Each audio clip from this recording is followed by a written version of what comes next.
Hey, there we go. Muted. Konami. I swear I turned it on. I swear I turned it on. Konami. I saw a bunch of you be like, oh, I'm scared. And some of you were at the stream that we made the thumbnail in, alright? Don't even act like that. Don't even start. Why are you licking the door? Stop being weird.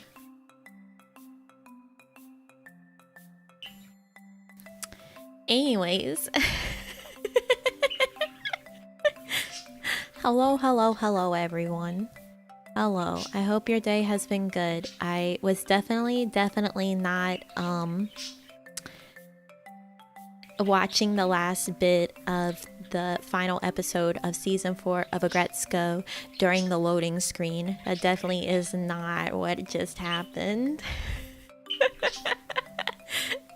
I was like, yeah, you know, you guys wait like 5 minutes. It's fine. It's fine if I finish up the last episode.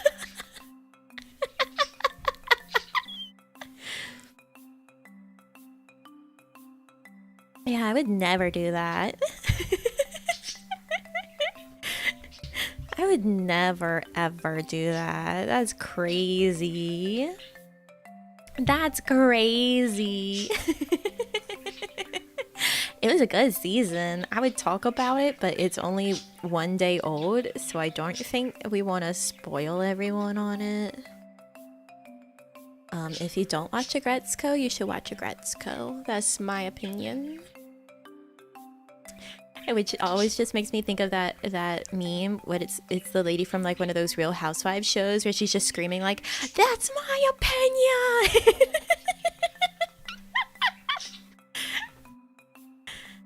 That's me. I think Aggretsuko, you know, Retsuko herself, she would probably approve of that, right? That's her thing. That's her thing, the death metal growls and screaming, right? I'm still not over what happened in season 2, and I'll probably be mad about it until I die. So there's that. Because she had a perfectly good man, and then she was like, well, you don't want to get married, so I'm breaking up with you. And I'm like, alright, well, you can make bad decisions, Retsuko. You can do that. You can do that. You can have marriage be your deal breaker, I guess.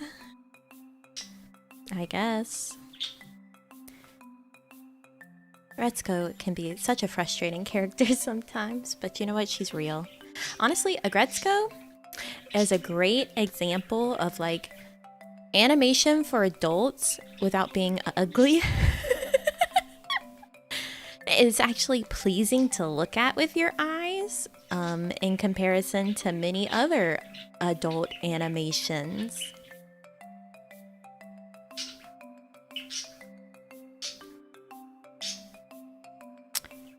You know, I think we need a little less of things like Big Mouth and a little more things of it doesn't have to be ugly to appeal to adults.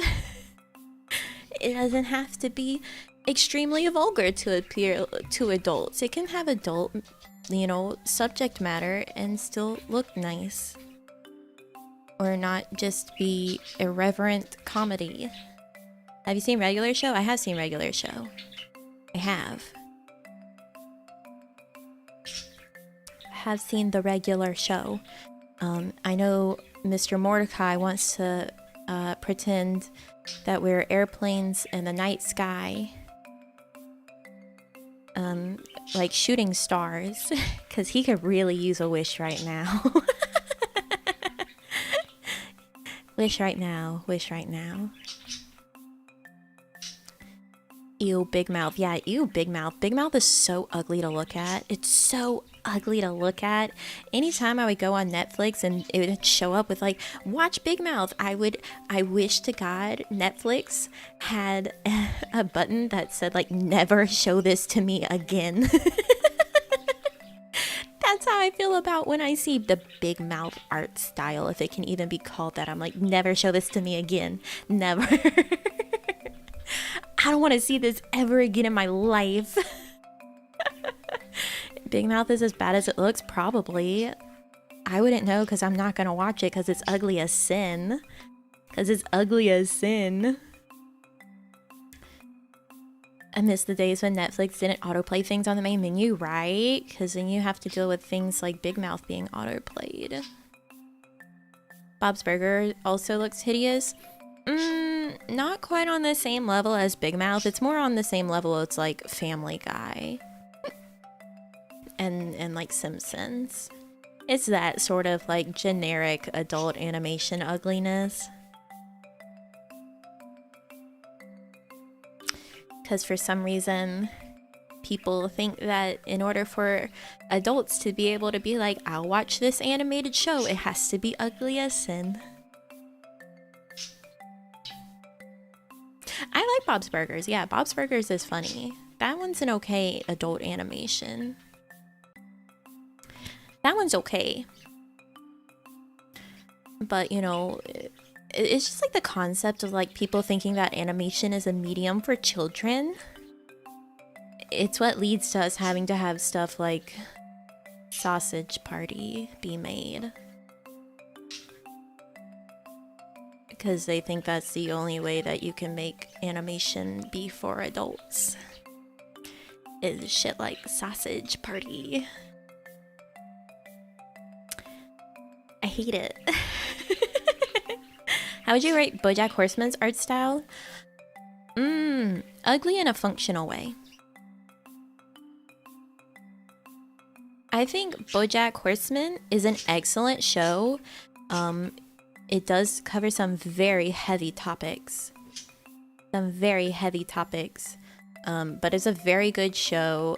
And I think the art style sort of serves an interesting function, if you get what I'm saying. I don't know if I would be able to explain why I think it has its own function in how Bojack Horseman looks.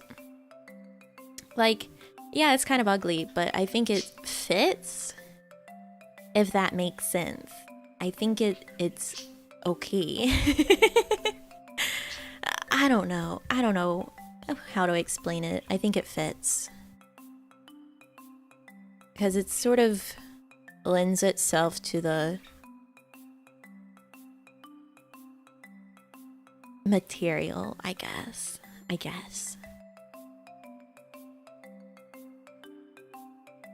The art style reflects the ugliness of Bojack's personality in a way. Yeah, it really does. Bojack, you got some work to do, bud. You got some work to do. Regular show, see, when it comes to like animation that's for like kids, like shows that are marketed towards children, right?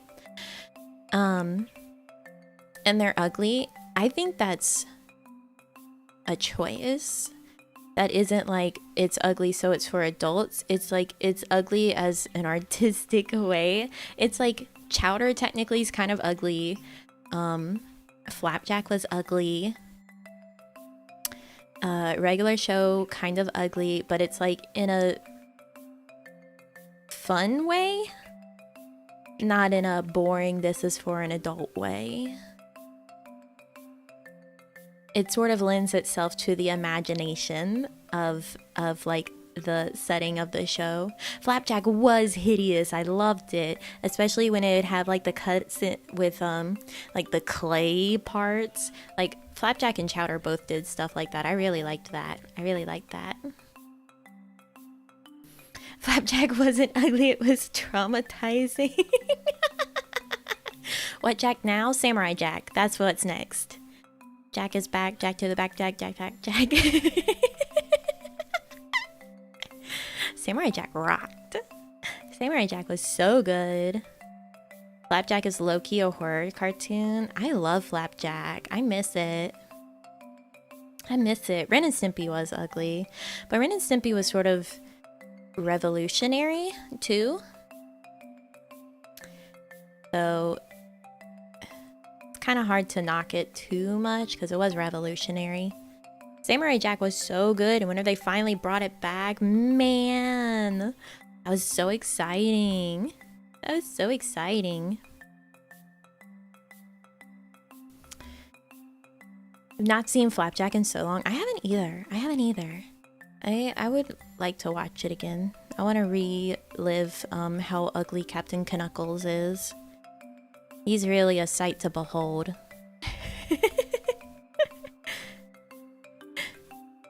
Billy and Mandy was fun. I like Billy and Mandy because it was so macabre. I always remember the fish head and hair Flapjack episode. It low-key traumatized the young me. I mean, probably not any worse than like Courage the Cowardly Dog. Courage had some messed up ugly stuff in it too.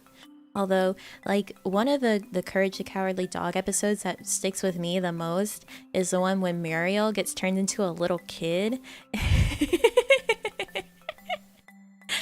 and she's like whining about all the stuff that she wants.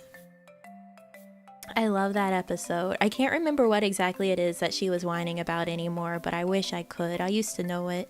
I used to have it memorized. I also had, once upon a time, some scenes from the movie Shrek memorized. Because if you had the DVD back in the day of, you know, DVD-ROM extras, right? On the Shrek DVD, if you would put it into your computer, it had a little... it had a voice acting thing, so you could like go through specific scenes and it would have a little script and you would record your voice saying the lines in the script and then it would play the scene with you saying those lines, and it was so cool. It was so cool. I remember like the scenes where like the one where Donkey like flies away after they've taken him. He's like, you might have seen a housefly, maybe even a superfly, but I bet you ain't never seen a donkey fly. And then another one was the scene with Lord Farquaad and the gingerbread man. I used to have that scene memorized, and we would just do it a bunch with different like accents. I made Gingy a Southern Belle once. This is what I used to do. These were the days, these were the times. Yeah, when he tortures him. You're a monster. Pew.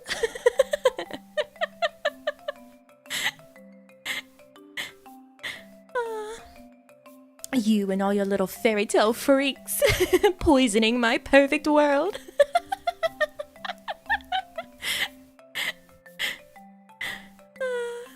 Shrek is a masterpiece. Shrek was such a cultural cornerstone. You cannot argue that. And you know what? Shrek 2 was the most perfect sequel ever made, ever known to man. Do you know the Muffin Man? The Muffin Man? The Muffin Man! Who lives on Drury Lane. Well, she is married to the Muffin Man. The Muffin Man? The Muffin Man! She's married to the Muffin Man. My lord, we found it.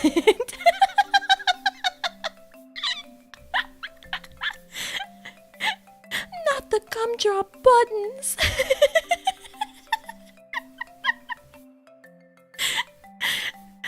Oh, I miss it. I miss it. I wish like computers still had disk drives standard. I would absolutely get a copy of the Shrek DVD and do some DVD-ROM. I want to relive the Shrek DVD-ROM voice production. Did I watch Over the Hedge? I did watch Over the Hedge. It was okay. It was okay. It was alright. Yeah, okay. Also, very strong reason that Shrek 2 is the world's most perfect sequel. Holding out for a hero. That whole scene, amazing, perfect, wonderful. There will never be anything to top it or be better or even match it. Never. How the heck do you remember most of it? I can't remember a thing. It's because I said all the lines a whole bunch. Many times. Many times. It was epic. It's such a good scene, and the giant Gingy. Where've all the good guys gone? And what are the lyrics? Are we talking about Shrek? Yeah. When I saw Shrek 2 in theaters with my family, it was perfect. Now we memorize the whole movie. No. It's stronger than your Beauty and the Beast act? Absolutely. Yeah. Holding Out for a Hero in Shrek 2 is a way amazing cover. Recently watched the first 3 Shreks. Shrek 3 was okay. But it's sort of difficult to remember. But you remember Disney movies? You know, I remember parts of them. Good morning, welcome. We don't talk about Shrek 3. Oh, Shrek 3. Hey, you guys know it's real messed up? How does a donkey and a dragon have babies? Hey, how does a donkey and a dragon have babies? Don't think about it, that's how, but I want to think about it. How did they do that? You've read fan fiction? What? No, you know what's crazy? Once upon a time, I saw a fan fiction out there. I didn't read it myself. I didn't find it myself. But I saw someone posting about a fan fiction that was like Squidward from SpongeBob shipped with Jesus Christ himself. And some people are really on some stuff.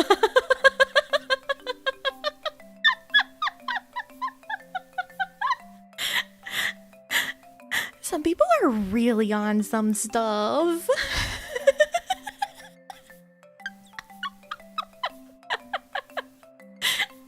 OTP, not mine. No, I don't want to ship Squidward and Jesus Christ. Actually, I'm not here for that. Whatever it is that they were on, I need to know.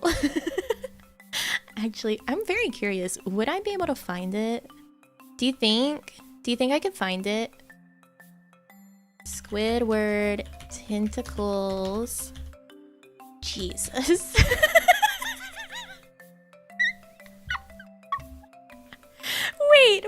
Wait. Hold on. Here's one that's called A Long Between Worlds. Okay.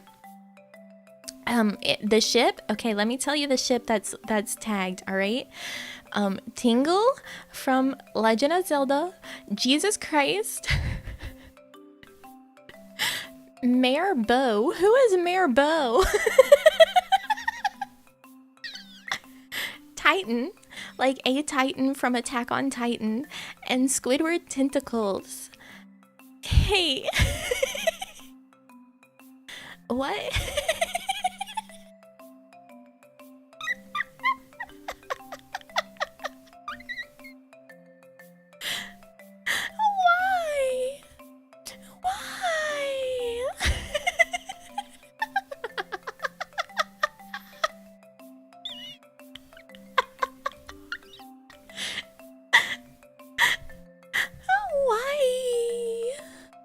Is a thing. I just want to know. Oh, here's one that's shipping Eugene Krabs, you know, Mr. Krabs, and Stanford Pines. Can you read the other tags? Yeah. Okay, so the other tags, it's followed by the character tags. Oh, here's a surprise one in the character tags. Donald Trump.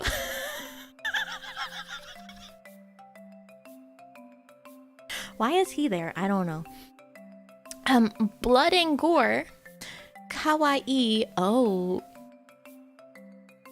Doing it in the butt. That's not what the tag says, but that's what I'm gonna say. And then the next tag, verbatim, it says sexy times, and then it says cute ending, and then crack.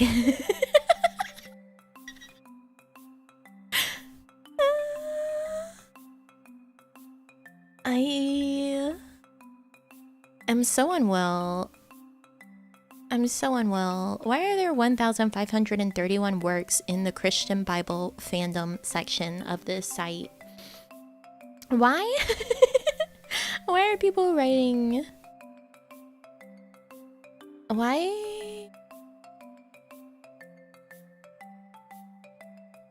Oh my god, what is this? I'm closing this. I'm closing that. I don't want to know anymore. I don't want to know anymore. I don't want to know anymore. Have you seen the artwork of Jesus? I have. I feel like I've looked at something much too forbidden for my eyes.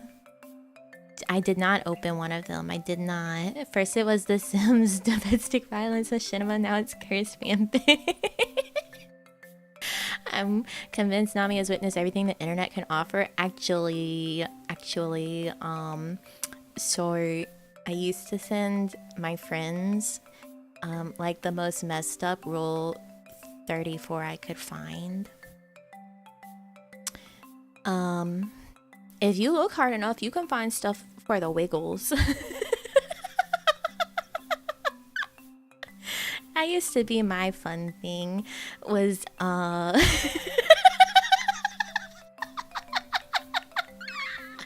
be like, hey, do you think this exists? And I'd be like, well, you know, Rule 34 says.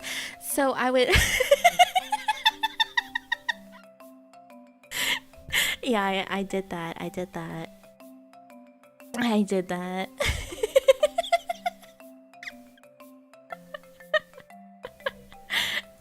It was pretty interesting. It was like Dorothy the dinosaur had a dungeon.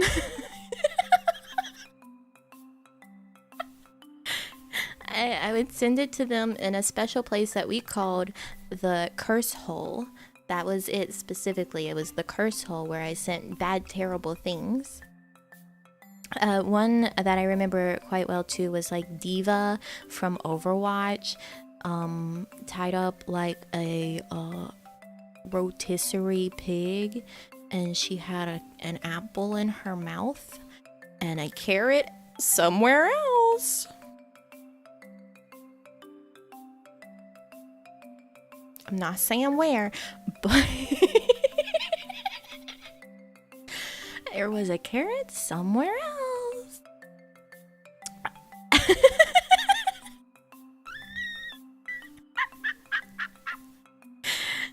It's only been 30 minutes. God help us. It's only been 30 minutes.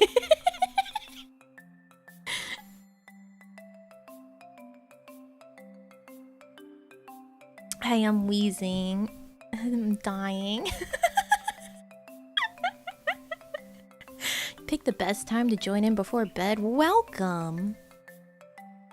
Welcome. We've gotten to somewhere bad. As we typically do. Because if I'm left to just babble long enough to myself, I'm going to just pull all the cursed things out of my brain. It's like the first Zatsudan that we had was talking about the lady that ate her husband's ashes and the man that had a sexual relationship with his car.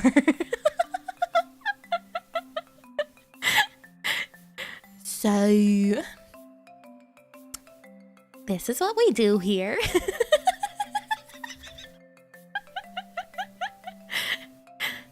This is what we do here. Cursed tangents, yeah. It's pretty romantic though. Haven't found my brand of car yet. I told you not to. I told you not to do that. It's not my fault the car's built like that. Stop that. You can't be with your car. You can't be with your car. Wondering who gave you the job as healer when all you do is curse us with knowledge? But I bring you good vibes. I bring you good vibes, right? The curves though, she's pretty aerodynamic if you know what I'm saying. Wink wink nudge nudge.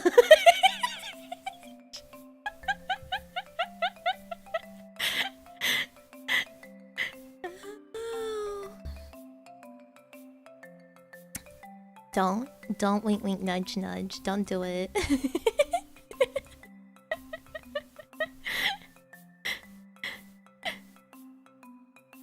A car from Cars do be awakening. Oh my god, no. We do not bring up Sally Carrera. We don't bring up Sally Carrera. I'm saying, have you seen that rear bumper? No. No, no, no. If people want to get with a car, does that make car manufacturers pimps? Does it?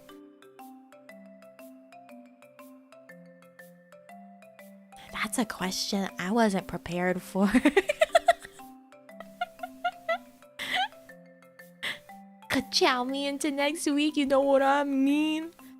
Ay, ka-chow.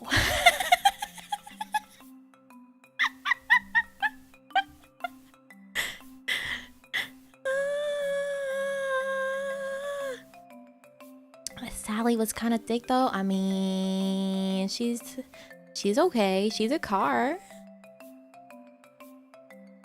She's a car. SNL did have its skit involving cars for the real Owen Wilson was there. Wow. Wow. Mr. Owen Wilson himself. Mr. Ka-chow himself.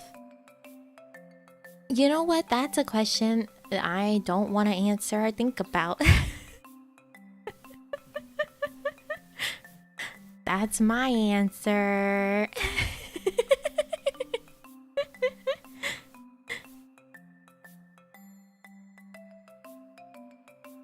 What about the twin cars literally flashing Lightning McQueen? What? Oh, right!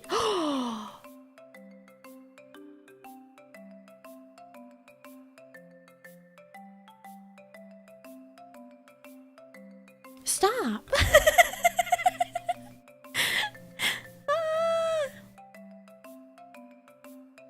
Stop!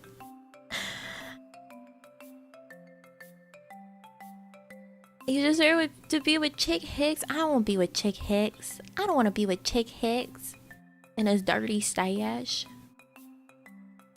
I don't want to be with him.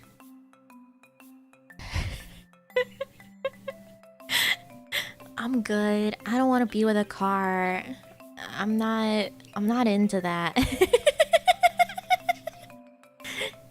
I'm not into that. Thanks. Thanks. I'm not really. I'm not looking for that sort of thing. With a car. Car gang losing. If there are any sentient cars attending stream tonight, please let me know so I can send you into the government for scientific testing. Thank you. I want some sort of money from turning your body into science.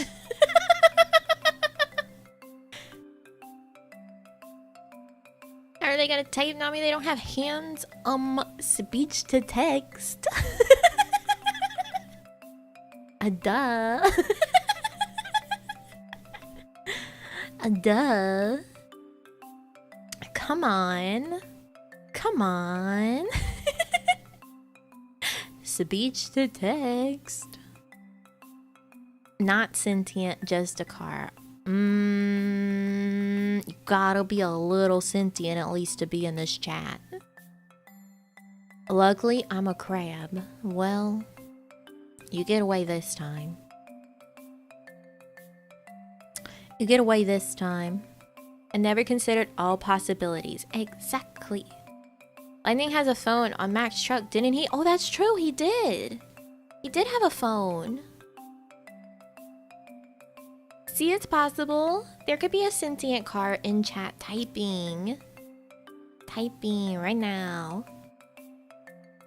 I can't be a rock. You can be one of those pet rocks that people would sell that has googly eyes stuck to it. That's allowed. That's allowed. But not a car. Don't be a car. Thank you. What if all cars are sentient and they hate having us inside of them? I don't think they're sentient. I think they would find a way to communicate if they were. Car fanfiction pickup lines. Hey baby, if I was a car, I need some coolant because you've got my engine overheating. I hate that. That's so bad. That's so bad.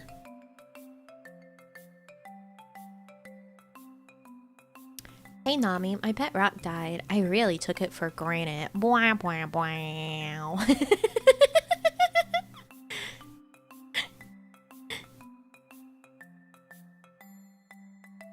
Those self-driving cars, very possible one of them was made sentient. I don't think so. I don't think so. Elon Musk is not smart enough for that. I mean, just he can barely even make cars that actually drive themselves. They want to like veer into traffic and kill people all the time. My rock died. Let's go. One more, all right. But your dual source of energy means you're up for a good time. That one was a little less awful. Just like a smidgen though. Just a little bit. Just a little bit. Hello, welcome, welcome. That truck show with a broken glass.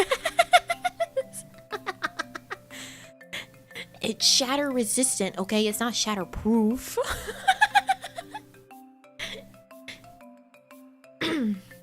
What's funny is there's a YouTuber I watch who had a Tesla. She made her truck into a Tesla before like the truck Tesla was ever even a thing. She is the originator of truckla.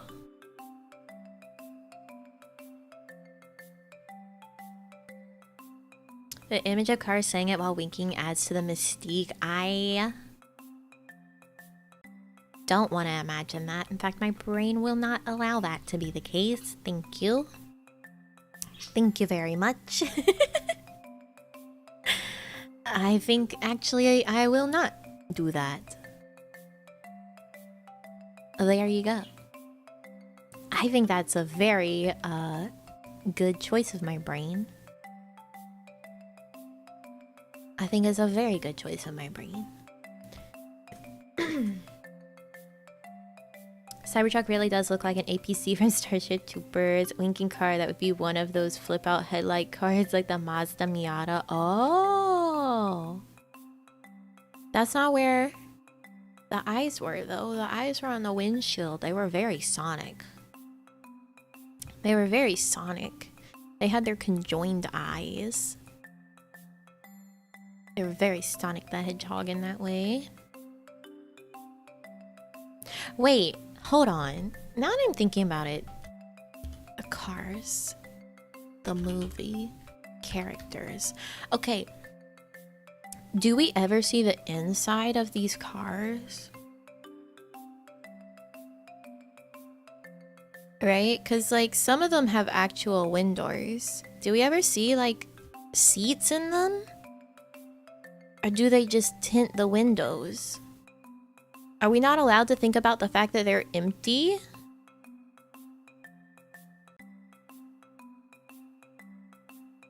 I'm looking at photos. I'm looking at photos. I think you see a little bit of like the inside of Ramon, but not like really, because you're more seeing through his windows to the outside than actually seeing inside of him. But like most of these, they have like a foggy window for their back windows. Huh. Yeah. That's weird. Would it break our suspension of disbelief if we saw the inside of these vehicles? Man, you really don't see in any of them. Crazy. Crazy. What about that Pope Mobile car that had the car Pope? What? What?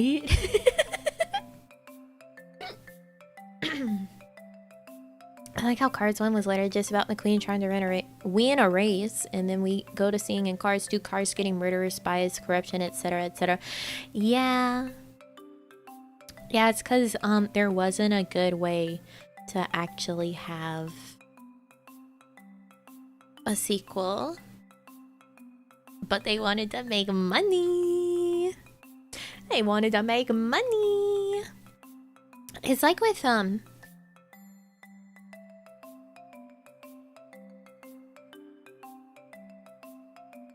it's like with the way Elsa and Anna, for the longest time, hadn't been actually coronated officially as Disney princesses, and it's because of the fact that they made so much stinking money just being their own in their own franchise that they just never bothered to coronate them. I think they finally coronated them, but they took their sweet time doing it. They took their sweet time doing it. Because fun fact, in order for a princess that is in Disney movies to actually be considered a Disney princess, they have a coronation. They have a coronation before she's actually officially part of the Disney princess line. The actual branded Disney princess line. And you can attend these coronations. They're actual events that happen at the parks. They do coronation celebrations. Yeah, it's like a real thing. It's a real thing that they do.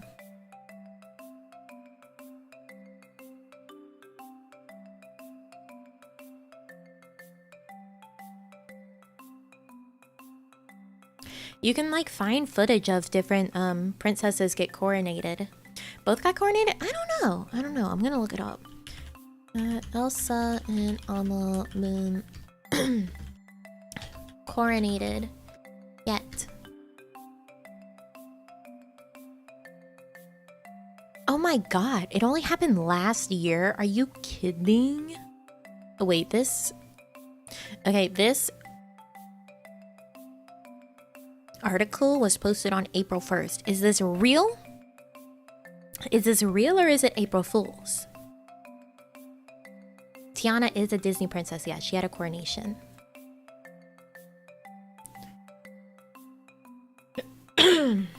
They had a virtual coronation ceremony at the end of April. Did they really? End of April of last year? They took that long? They took that long? Where can I witness this? Hey, where can I witness this? Are you for real? Are you a real... Oh, it says April Fools. No, it's wrong. Okay, so they didn't... They're still not coronated yet. Okay, alright. I thought so. They're still not coronated yet.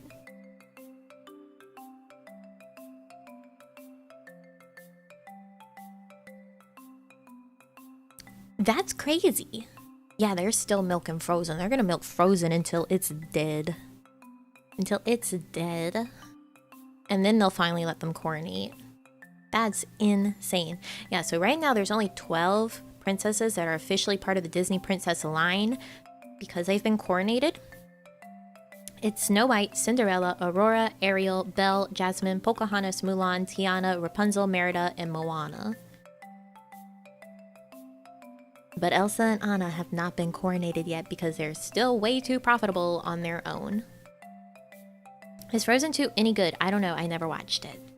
I hated the first movie, so I never watched the second one. The first movie, amazing music. Terrible movie. Anna is a moron. That's the movie. Anna's stupid. It's so incredibly frustrating to watch. The music's great, but the movie itself, I hate it.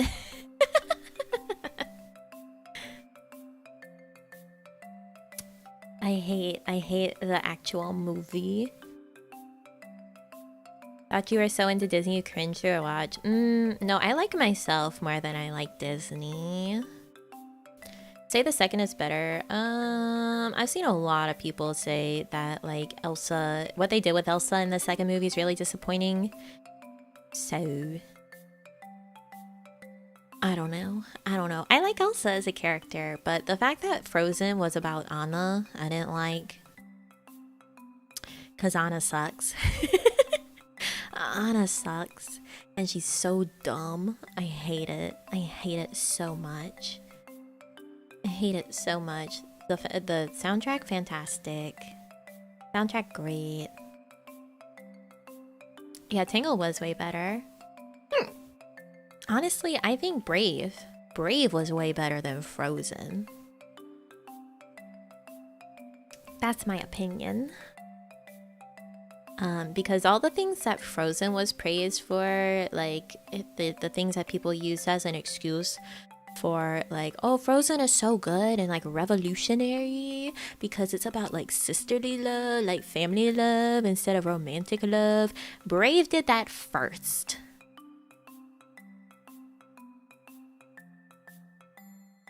The difference is that Frozen did have romantic love in it and Brave was only familial love. So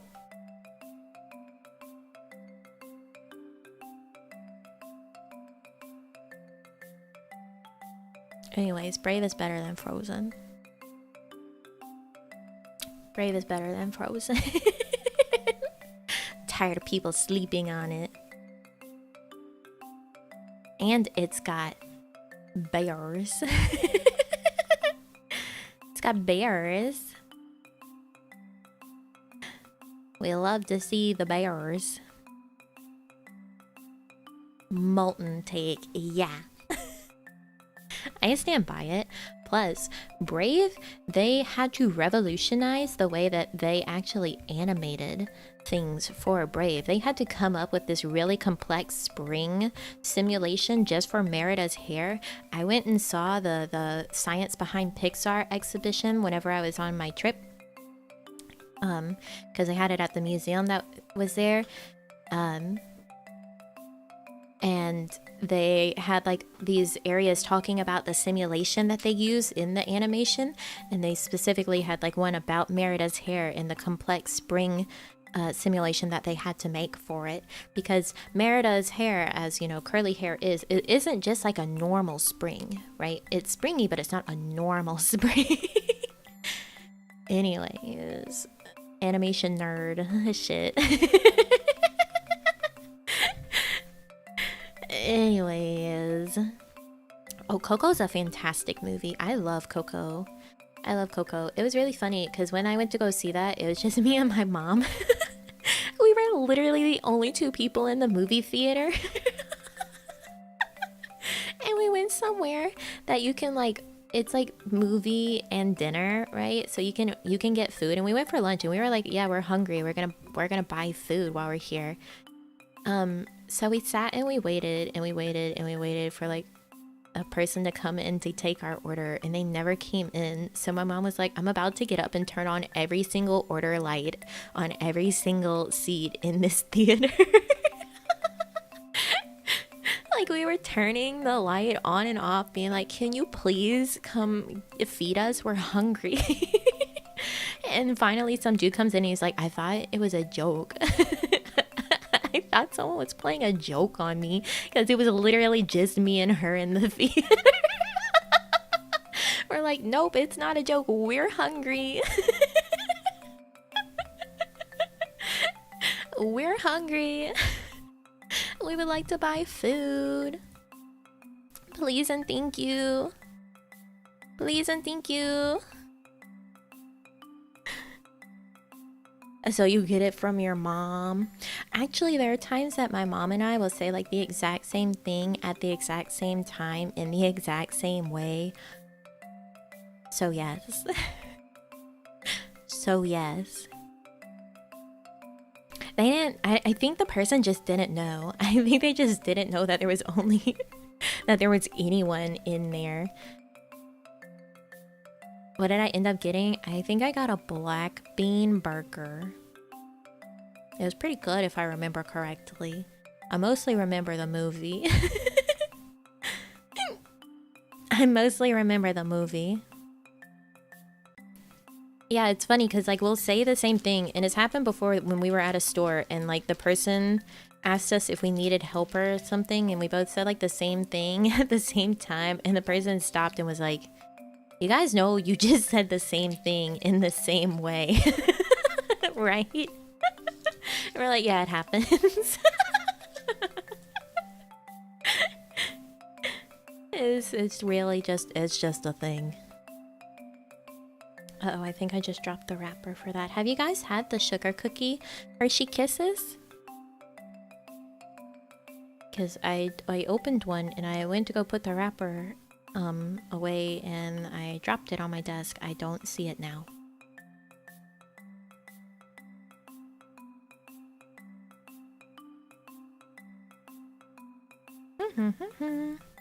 They're very good.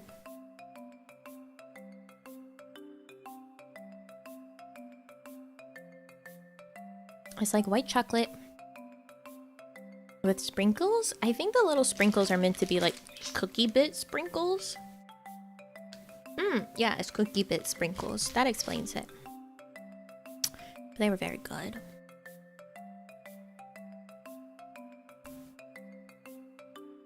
Meiji almonds. I've not had Meiji almonds, but Meiji chocolate's really good.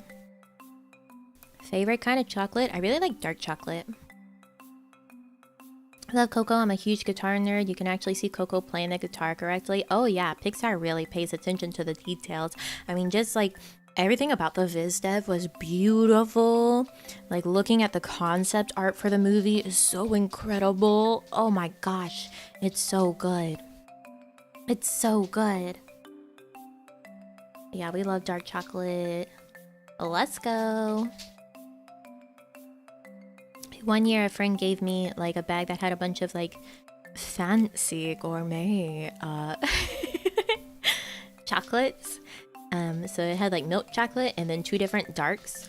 And I mean like the darks were dark. I mean like 70 and 80% dark. They were very good. They were very good.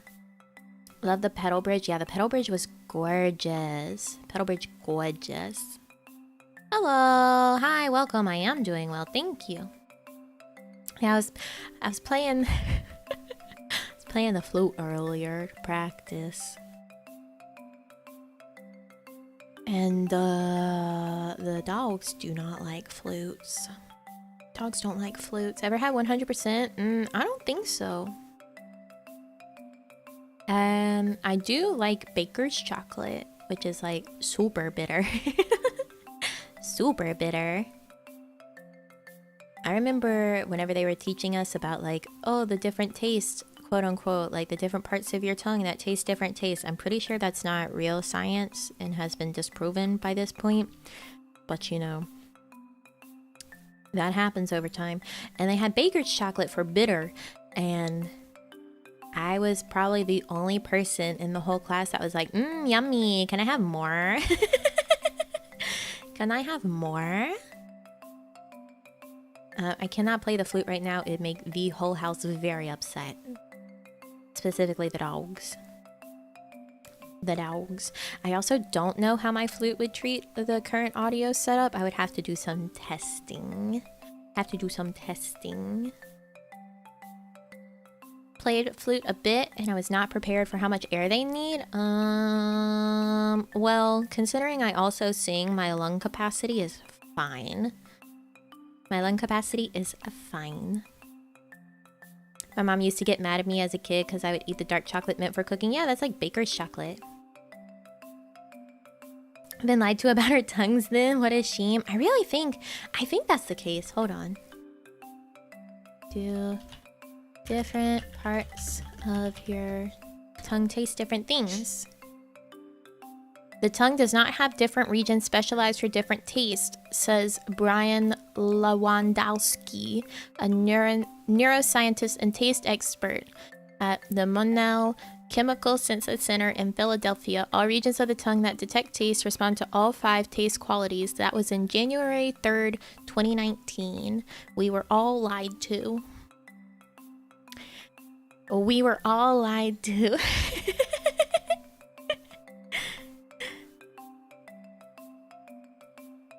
So, why does that guy's name sound like Mike Wazowski? Serendipity. Serendipity.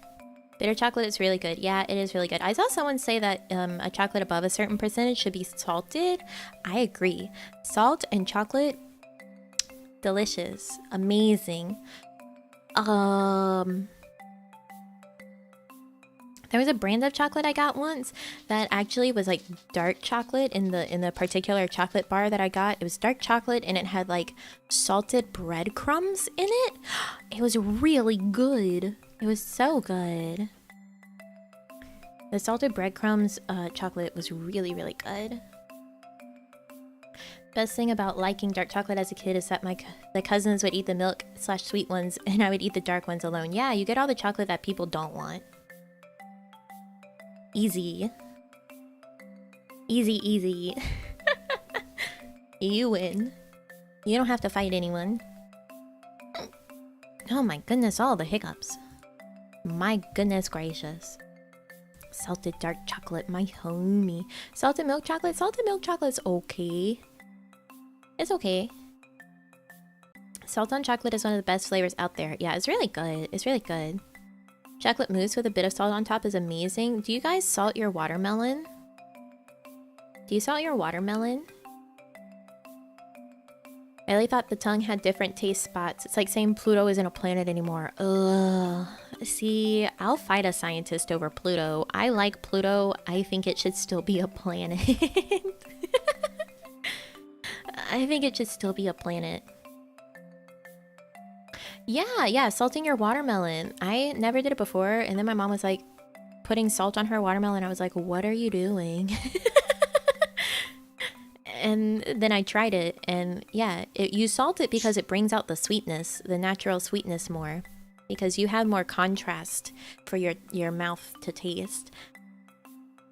So instead of having like more sugar on it to make it sweeter, you just put salt on it so that when you taste the salt and then you taste the sweetness of the watermelon, your mouth says, this is sweeter than I thought it was because it's sweeter than the salt.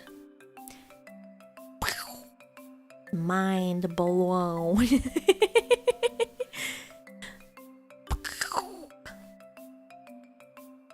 There you go. There you go. Kind of normal in Latin countries. Oh man, mango with chili powder on it, so good, so good. I had this one mango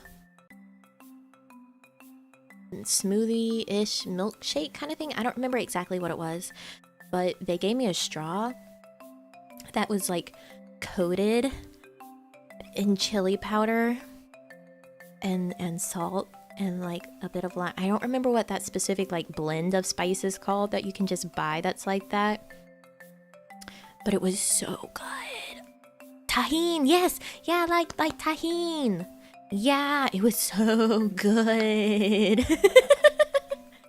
It was so good. It was a tahine covered straw. Oh my god, so good, amazing, beautiful.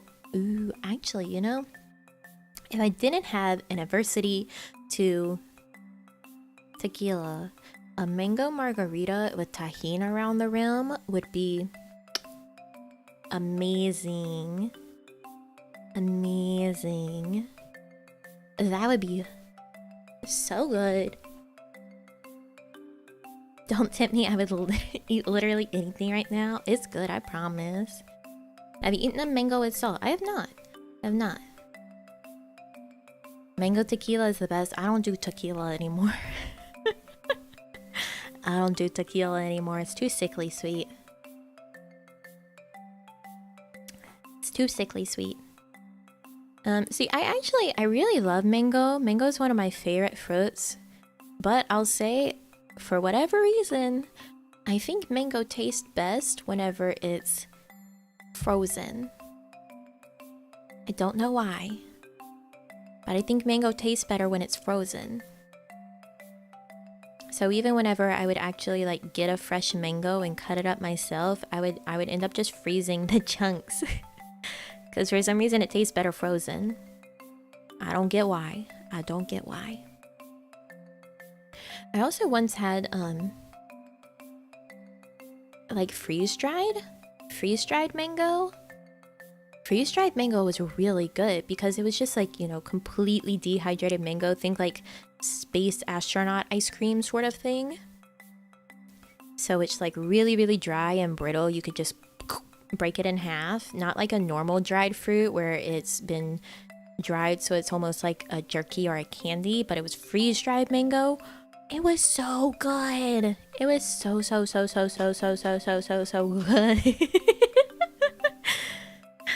I never had it again, but man, it was so good. It was so good. Mango's such a good fruit.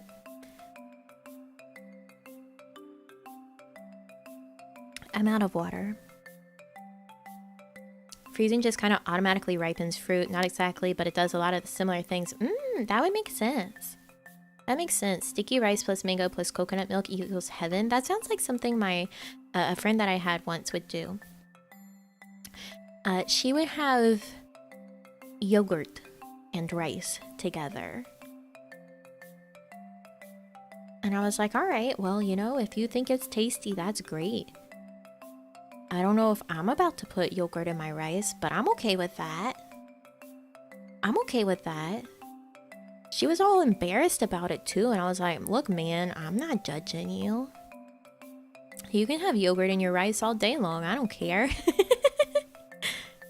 I don't care. Go off. Have your yogurt rice. Yeah. Yeah. I think her family was like Persian and Pakistani. So I don't know if that's something that she got from them and the culture there. Who knows? Who knows? But I used to like listen to her and her family speak Farsi. And I'd be like, that sounds incredible. I don't know what you're saying, but it sounds cool. Sounds cool. Don't know, but it sounds cool. It's gotta be sweet coconut milk, one of the best desserts. See, I have to think maybe rice and yogurt would be okay because we have rice pudding, right? Would it be like a similar texture there, or would you need to cook the rice down more? I don't know. I don't know. I'm not gonna try it. I don't personally feel like trying it. Any exotic fruits you've never tried before? I haven't had dragon fruit. I have not had dragon fruit. I've not had like star fruit. I haven't had durian yet. I've had guava juice, but I haven't had a guava itself. And I don't think I've had papaya. I don't think I've had papaya yet. Have you guys had banana juice? Not like milk. Not like the banana milk that you can get, like the Asian banana milk, but like a juice that is banana. It's very interesting because it does just taste exactly like like banana, but it's like really milky looking. Really milky looking. Yeah, banana juice. Banana juice. is exactly what you would think of if you were to put a banana in a juicer. Only blended along with apple. Honestly, like a banana is pretty good on its own. Just the banana juice that I had is pretty good. Pretty cool.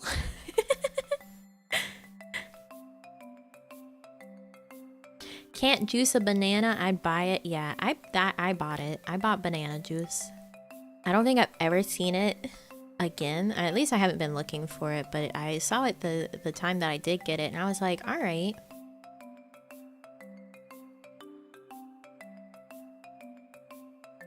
I will try it.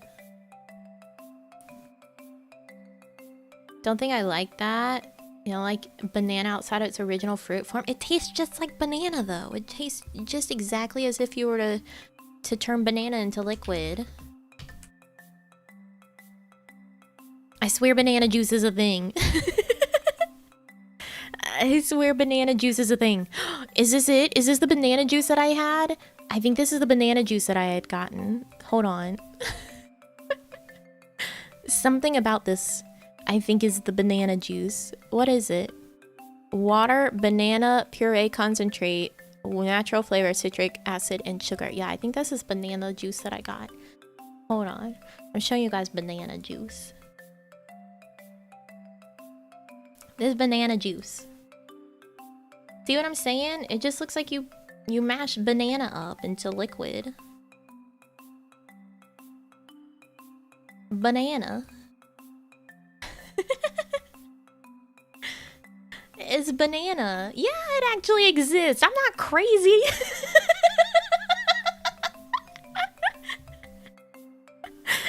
I'm not insane. Banana juice is a thing.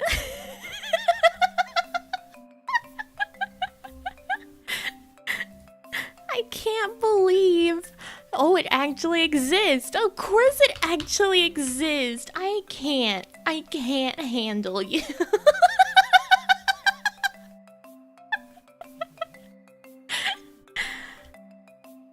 You've really done this to me. You've really done this to me. Doubting my banana juice. I think banana nectar is like kind of the same thing as banana juice. I think it's just another fancy way to say it.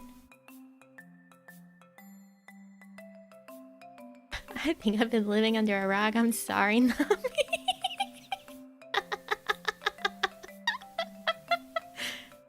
It's banana juice. Banana. Do you guys know why artificial banana flavor tastes the way that it does? It's because, I think I might have mentioned this before, but the banana that we know now is a monoculture. And the artificial banana flavor that things have is based on a different banana monoculture that was the most popular banana in the 50s, I believe it was, but now has died out in terms of like actually being the most popular banana monoculture. So the artificial banana flavor that you taste in candy and stuff is actually a real banana flavor. There used to be bananas that actually tasted like that. It's not just like bad banana flavoring. No, we used to have bananas that actually taste like that, and we're really in trouble if our current banana monoculture gets sick, because then all the bananas are gonna die out. We'll never have any more bananas. Yeah, we're on Cavendish now. Yeah. I can't remember the name of the old one. I can't remember the name of the old one. You want the 50s banana? Yeah, I would love to be able to try the 50s banana. I want to try the 50s banana real bad. Hashtag save the bananas. Yeah, save the bananas. We need our bananas. Our bananas, banunus, bananas. Time to save our banana. Gosh darn banana monocultures, right? Those damn banana monocultures. You prefer oranges over bananas? Oranges are tasty, but they're way harder to get into than bananas. Just like for ease of being able to eat it, a banana is the way to go. OG bananas had seeds in them and were harder to eat. Yeah, Yeah, we've very specifically bred the Cavendish banana to be what it is today. You know what's the silliest thing? The non-GMO crap. The non-GMO crap. That's silly. It's like the same like war against MSG. Non-GMO means nothing in our modern farming society because all of the crops and vegetables and stuff and produce that we eat, guess what? They're all GMOs anyway. Because we specifically bred them to be that way. We engineered them to be what they are. So they are genetically modified. Everything you eat is GMO. Everything. Non-GMO is just a buzzword to make you pay more money. That's all it is. It's garbage. It's marketing. It's marketing. It's all lies. Don't fall into the trap of non-GMO. Now we hate what we've created. What have we done? Literally changed all the fruits to our liking for like 600 years. Yeah.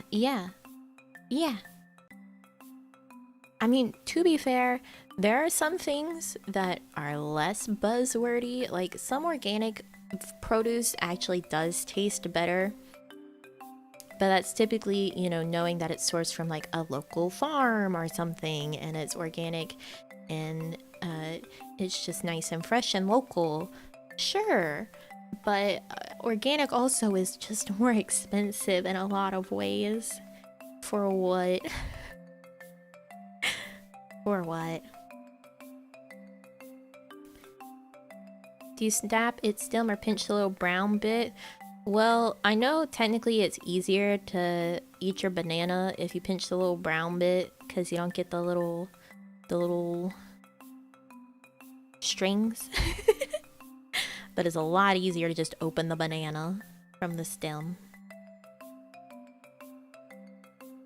I think organic also isn't even like regulated, if that is still true. I know it used to be true that organic isn't regulated, so like anyone can really just slap organic on whatever. Like they could be selling you the same product but slap organic on the label and charge you more for it. Marketing, baby! Love me some pesticides. It's good for you. It makes you stronger. It makes you stronger. It's like the concept of like a child eating dirt, right? Right? They eat dirt so that later they're stronger against those germs. That's the reasoning. That's definitely how you do it.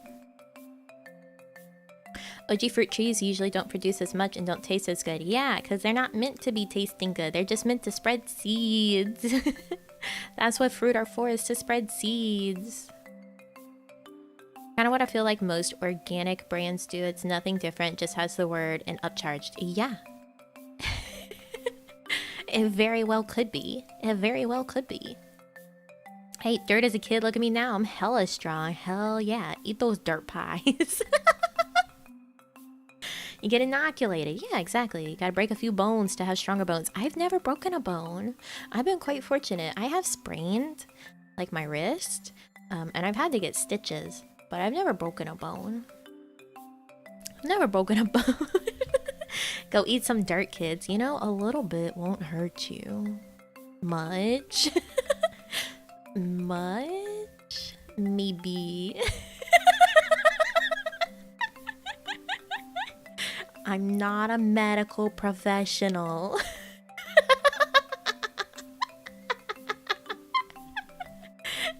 I'm not a medical professional. Please understand. Tell the Stitches story? Alright, we had a pug. The pug was named Buttercup. Unrelated to the Stitches story is that we had a neighbor once who also had a pug when we had our pug Buttercup, and their pug's name was Peanut. So we used to joke that we just need someone else to get a pug that's named Reese's, because then we would have Reese's peanut butter cup. That's unrelated. Yeah, Play-Doh is non-toxic. You can eat it. It's just like salty. You can also make homemade Play-Doh. You can make homemade Play-Doh. It's basically just like a, you know, the pastry dough that you make for like cream puffs. It's kind of like that, but with no egg. But you can make homemade Play-Doh very easily. It's like water, I think a little bit of oil, flour, salt, and food coloring. You can do it. You can do it. But yes, we had a dog named Buttercup, a pug. And one day I was playing with her in the living room, and we had a large square coffee table that my dad built himself. And the couches were rather close to the coffee table, so playing with the dog in the living room, around the coffee table, in a not safe environment, essentially, led to me bashing my head against the corner of the coffee table and splitting my eyebrow open, and I had to get 3 stitches. So now I have an eyebrow scar. I have an eyebrow scar, so I can look like one of those cool people with the eyebrow split, but it's just because I'm stupid. I had to wait until like 2 or 3 a.m. to leave the hospital. Like, we got there at like 10 p.m. and it took that long to get like 3 measly little stitches. And I was promised to get Wendy's, I think it was. I was promised Wendy's. And this was at the time that most fast food places actually weren't like 24/7 drive-thrus. So by the time that we left, Wendy's was closed. The only place that was open was McDonald's. So it was also the time that McDonald's had a specific late night menu. So after a certain point at night, you could only order certain things. And so I had to settle. I had to settle. I had to settle for like McDonald's fries and a milkshake instead of a Wendy's Frosty. Imagine you wait that long for stitches and you're like, I'm gonna get a Wendy's Frosty, and then you have to get McDonald's. Imagine. Terrible. Eyebrow scar from when I was a baby. Mom tells me that she was trying to bathe me one time, but I wasn't cooperating, slipped and bashed my head on the side of the tub. Kids are really good at bashing their heads on things, huh? At least the dog is okay. This was many, many years ago. The dog's probably dead by now. I think we gave the dog away at some point when we moved because we couldn't really take her. But she's probably dead by now. Just realistically.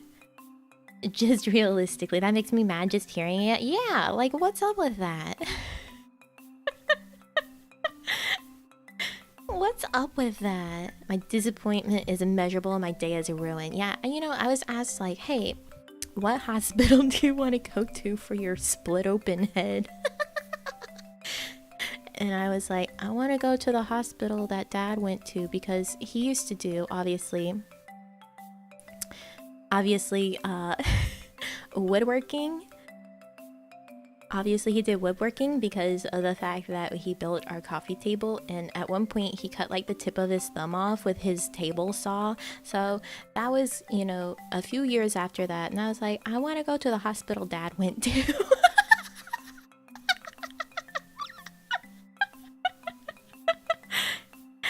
Yeah.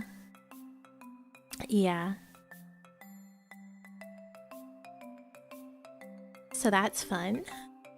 There was another time my mom was sewing, and she sewed like with her sewing machine, and she ended up sewing her finger.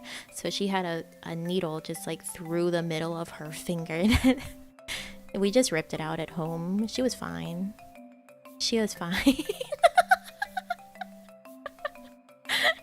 My family is a mess, maybe. My family's a mess. I used to run around the coffee table as a kid, dangerous. That living room had a step down to get into the living room, so the hallway was higher up than the living room, so you had to step down. And there was a time that, I don't know, I think I just had like really low blood pressure or sugar that day. I like went to go step out of the living room into the hallway and I just collapsed on that.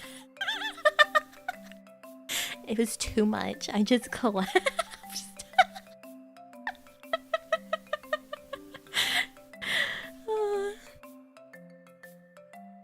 It'd be like that sometimes. Sometimes you just black out and collapse in your house. I don't like this line of conversation anymore. Fainting spells can be scary. Yeah, it was very short at least. I was like a collapse and I was like, I'm fine. And I got back up. I'm so accident prone. I'm a disastrous mess. I'm very clumsy too. Like, I can't stand up straight sometimes. Like, I'll just start falling over.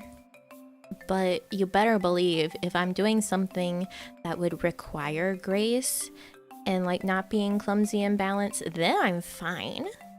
But just like standing and walking around, I have no balance to speak of. I don't know what it is. Would you say you're tolerant to pain? Yeah, probably. Now I became a healer just to heal our own bruises. Man, when you have random bruises that you don't know how you got them, you gotta. Oh, goodness. Oh my gosh. Nami became a healer out of necessity. Nami too clumsy to stand still. Yeah. Do you know those, like, if you've ever had, like, a program, like a school program that you've had to do as a kid, and they tell you, like, hey, don't lock your knees or you'll pass out. I was the kid that would, like, try to lock my knees to see if it would happen.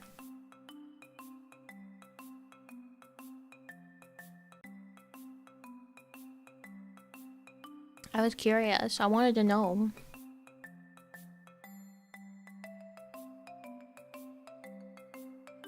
That's also like the open palm technique I told you guys about. For like, you know, you use the bottom of your palm to shove someone's nose up into their brain to kill them. My dad taught me that, right? I was on the bus one day. I was heading home. I was on the bus one day and I was like, I think I want to try. I think I want to try that. So I hit myself in the nose with my own hand to see how much it would hurt. I didn't do it like the up way. I didn't want to like K-word myself, right? I just hit myself in the nose with my hand really hard. I had a fountain of blood that I then had to go up to the bus driver and be like, hey, do you have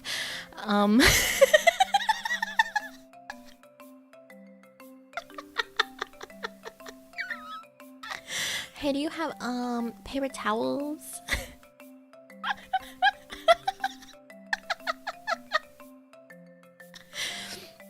I'm morbidly curious, okay? I'm morbidly curious. I have to know. If I have a thought in my brain, I'm like, I gotta know. No. I didn't do it up. Because I knew. I was like, that's the part that kills, right? It's the upwards force that kills. So I did it straight on. It's like, you know, when kids are awful and shitty and they're like, oh, if your hand is bigger than your face, you've got cancer. So you put your hand up to your face and they slap it into your face. It was like that, but me, to my own nose. I did it. And I didn't break my nose at least, but it was bleeding. It was a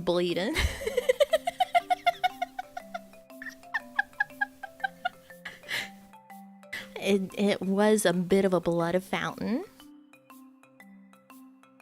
Do you have cancer though? No.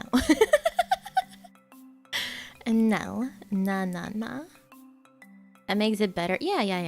I didn't do it the right way. I just did it a way so I could see what would happen.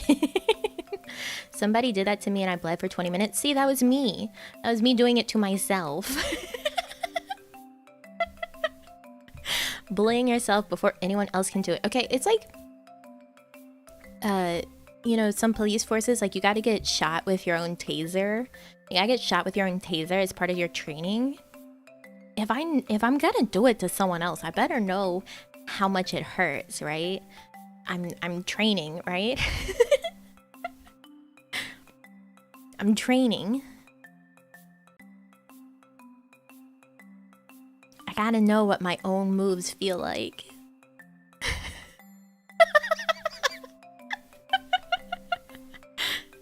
I gotta know what it's like. Building that real world experience up. That's right. If someone were to hit me in the nose, I know what it's gonna feel like. I'm ready. Tased and pepper sprayed yourself? I haven't. I don't have a taser or pepper spray. I don't have those things. You kind of want to be tased? Oh, well, you could get it. You could get it done to you. You just gotta find someone with a taser. Body conditioning. It exists in martial arts. Exactly. I was learning. I was conditioning my body. I said, I gotta know what this is like. And I hit myself in the face.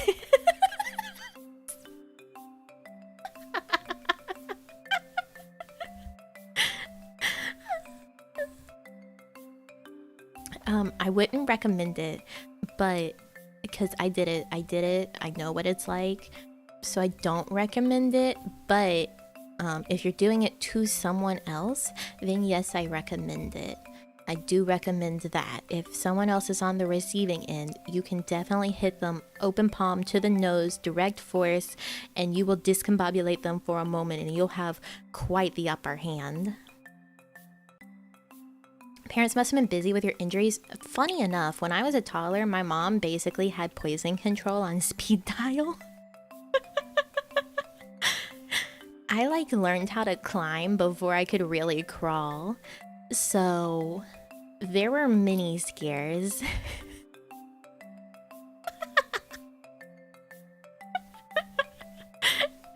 Yeah.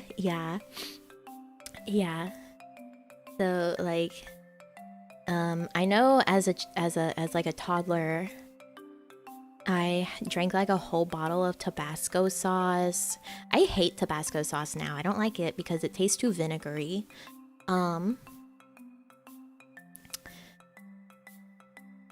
Don't even talk about mousetraps. I've been so tempted to see what a mousetrap would feel like, but I know it'll actually break my bones. I know it'll actually break my fingers, so I resist. I resist. Yeah, okay, so I drank a whole bottle of Tabasco. I also broke into a child-proof bottle of liquid Motrin, and I drank that. I think I ate, like, laundry detergent. And maybe, like, fresh cat litter, if I'm remembering correctly.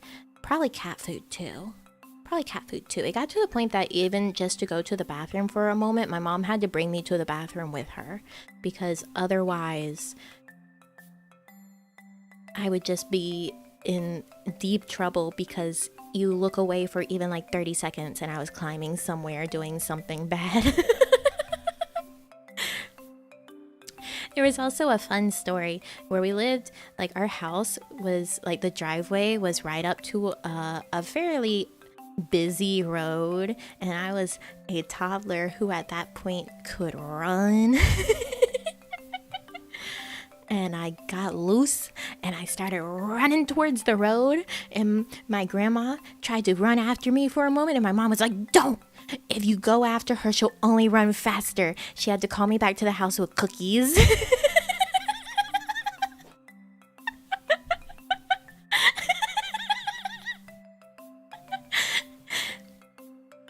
she had to call me back to the house with cookies like I was a dog, and she was like, come get a treat. She was like, you want a cookie? And I was like, hell yeah, cookie. And I came back.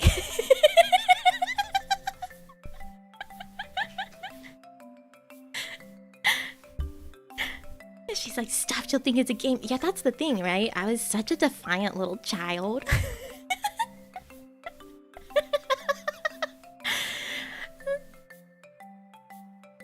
I threw something away in my trash can that's in my room yesterday, and like Squirrel was watching it. Squirrel was watching me throw it away, and I was like, don't you go dig in the trash for that. Don't you dig that out of the trash.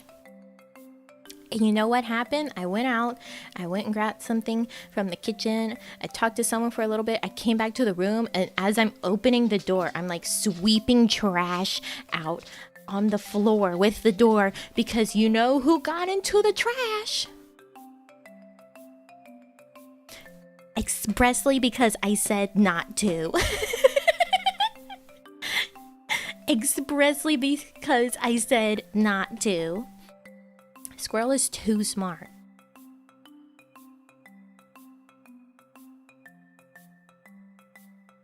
I think I told this story yesterday, maybe. I don't remember. Maybe yesterday. Probably. I probably already said it. I think I was at the end of Happy Game.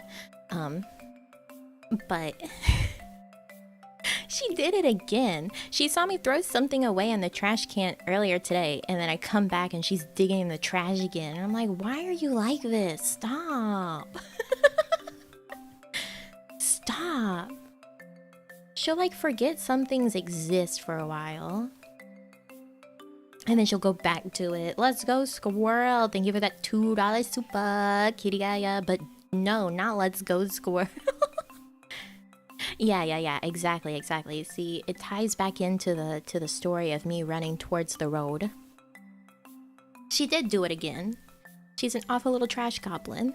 Once upon a time, she broke into a trash bag and like ate old like fried chicken bones, and I was so concerned. I brought her to the vet. It cost me like $300 to get like the test run on her to make sure that she wasn't gonna be hurt from it, because she's too stupid to stay out of the trash. I hate it. She's such an awful little creature sometimes. I love her, but God. My karmic penance, it really is. It really is. It really is. It sucks. Yeah, vets are crazy expensive. She had to get blood testing done. She had to get blood testing done for it. Yeah, it's expensive. Brained yourself with your own palm. I don't know how much you can call her stupid. Okay, it didn't cost $300 when I hit myself in the face. It just cost a few paper towels from the bus driver, and then it was fine.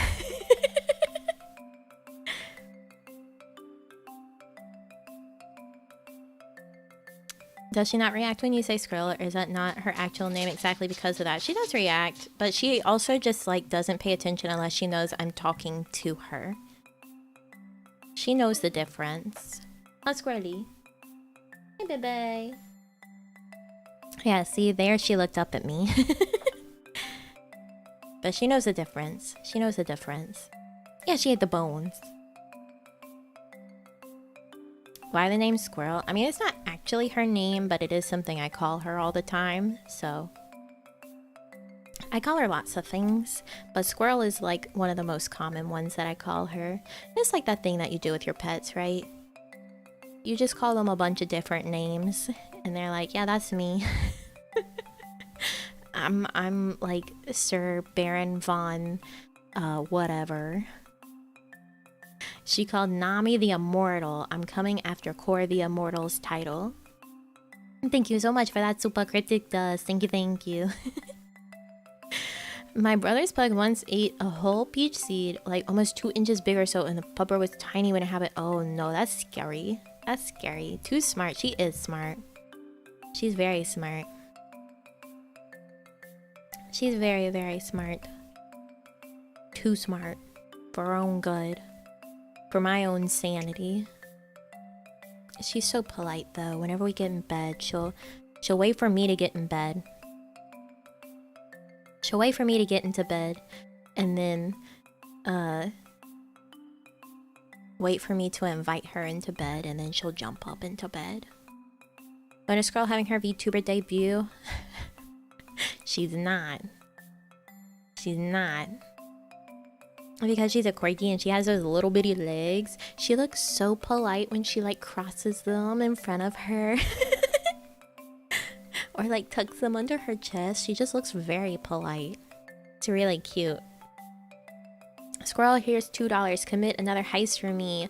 Thank you, Zavi, for that super chat. Thank you. But also, no, she will not be accepting any bribes because I will not give them to her. I will not give them to her.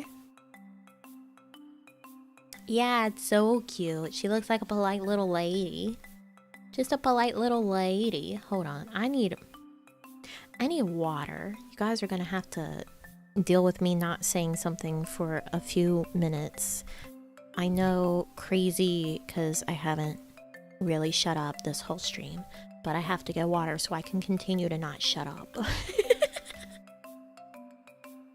I'll be right back.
I see you guys decided to wave me for water. Wave me from water. Let's look at our wave. We've got Kitty Gaia, Jamal, Zavi, Hannibal, my dear Barry, and Slimathy. Welcome. I meant thank you. Am I okay? Thank you for the wave. Nathan, thank you. Whoops. Thank you. I was just getting water. What are you talking about? What are you talking about? I don't need to wash my hands to fill my water cup. You missed it. I'm sorry, TNT. I was too quick. Thank you for that super. Thank you. Thank you.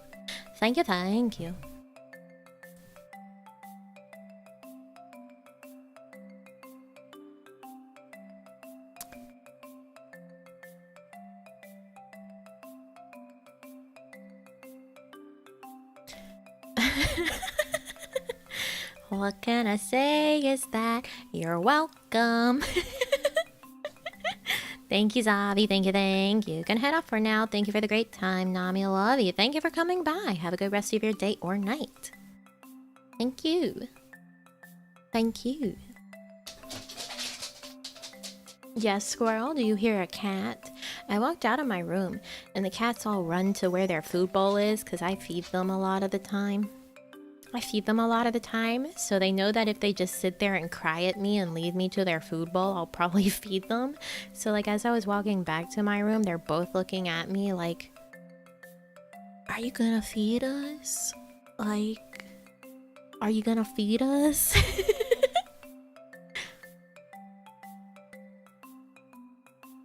Hey, start another wave. Oh my gosh. Thank you so much, TNT. Thank you, thank you. Cats, how many? Two. Two cats. Two cats. One is named Stitch, and the other is named Sailor Moon. I did not name either of them. I did not name either of them. Oh my goodness. Rookie numbers, we have 3 dogs, 3 birds, and 2 cats. What do you want from me?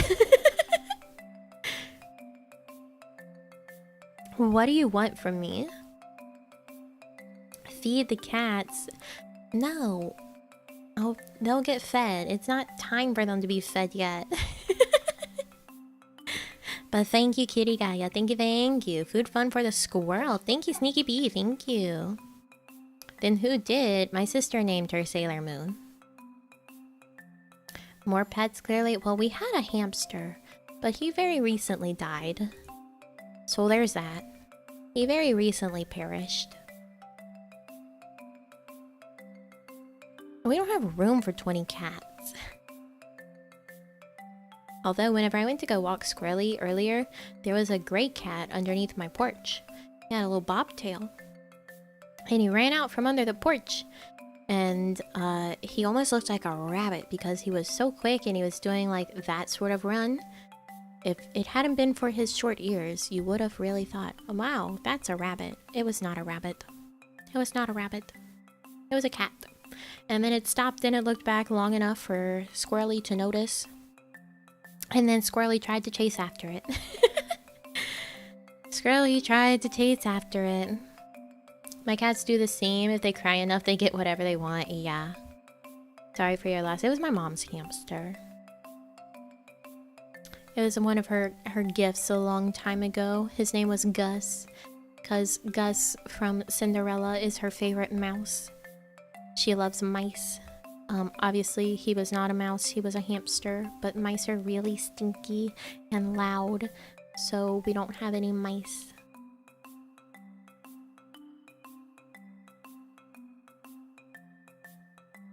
Now I got a kitten. Cats just disappear sometimes. They really do. They really do.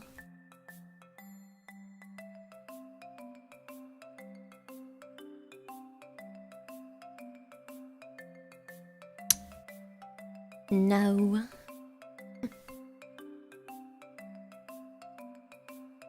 You used to have 3 white mice? What were they named? I hope it was Pinky in the Brain and then some other name. I had a mouse in my bathroom the other day, like broke come on. Once upon a time, in one of the houses that we lived in, there was a mouse. I saw it. And it like rolled across the hallway like Sonic the Hedgehog. I kid you not, it was rolling like it was crazy. It was crazy. Moment of prayer and amen for Gus. Thank you, Kitty Gaia. Thank you, thank you. Name them Justine 1, 2, and 3. That's fine. That's fine. My grandma used to have parakeets and she would always name them Pete. So you'd have like Pete 1, 2, 3, however many that she had over time. It was Sonic, but Sonic's not a mouse. He's a hedgehog. I love hedgehogs. They're really cool. I would like to have a hedgehog one day. You know.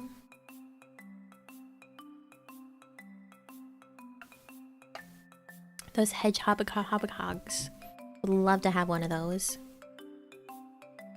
The mouse had a Sonic inside him like us. Yeah. Like, he also had a Sonic toggle. He also had a Sonic toggle. Peep Frisia. Not Peep. Pete. P-E-T-E. Pete. I don't know why. That was the name. Not me turning into a scat artist. What pets we want to get in the future? I want a cockatiel. I want a bird that would actually want to like hang out with me and be cool. Parakeets don't like hanging out with you. They're kind of assholes and they don't care about you. They're not as social of birds, but cockatiels are very social. There's like a whole website that I have found before that's like exotic animals for sale. Like you can get zebras. If you have like $13,000, you can get a toucan. You can get a toucan if you have $13,000 in a license, depending on your state's laws. That's a lot of money for a bird. Yeah, you can just straight have a toucan. A macaw, I have an African gray for a pet. My grandfather has an African gray. I don't want a bird that's gonna live 60 years and cost a few $1,000s, actually. My grandfather's African gray, he would call all of his dogs into the room by name. And then once all of them got in the room, he would be like, now all you sons of bitches get out of here. It was a very smart little parrot. My grandfather also had a raccoon at some point. I think he's had 2 actually. He also had a bunch of doves. He had a farm. He had his falconry license. So that's a cool thing. My grandfather's just like, he's an animal man. Which is why I know that I swear sometimes I hear a donkey braying. I want to know who around me has a donkey. Like I'll bring Squirrely outside to walk her. And I'll hear a donkey sometimes. Who has a donkey around here? And do their neighbors hate it?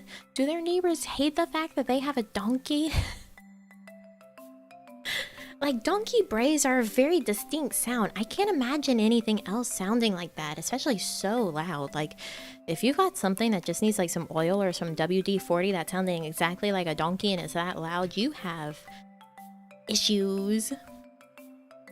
My half-brother had mules. I don't think mules bray like donkeys, do they?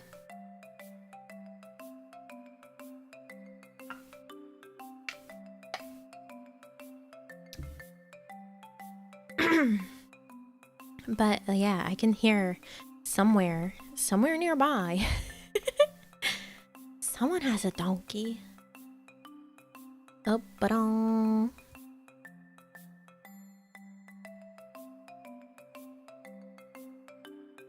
Think you've seen too much Shrek? There's not even real donkey noises in Shrek. There's not even real donkey noises in Shrek.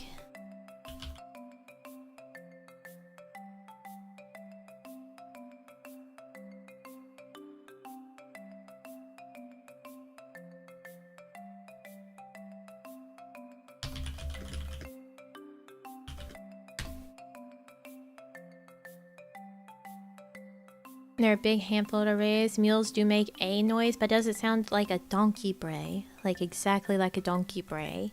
Like I'm talking the full heong, heong, you know? You know? I heard a real donkey to voice donkey in Shrek. That's not true. That's not true. I doubt you, but your knowledge about Shrek is too scarily impressive to argue against. There was no donkey braying in Shrek. Curious how you found out how a donkey sounded. I said my grandfather has a donkey. My grandfather had a donkey. Not like a donkey, it sounds like they're out of breath. Yeah, donkeys have like a really distinct bray. Like they straight up sound like heong, heong. You know when it's a donkey.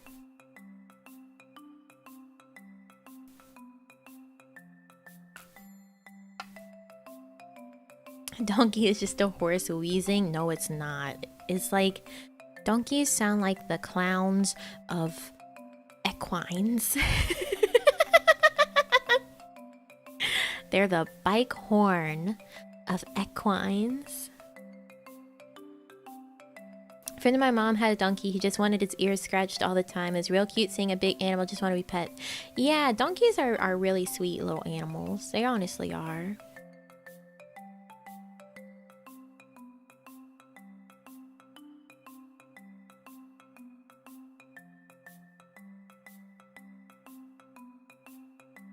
Horses are more intelligent than donkeys, sadly. They even get along better with humans.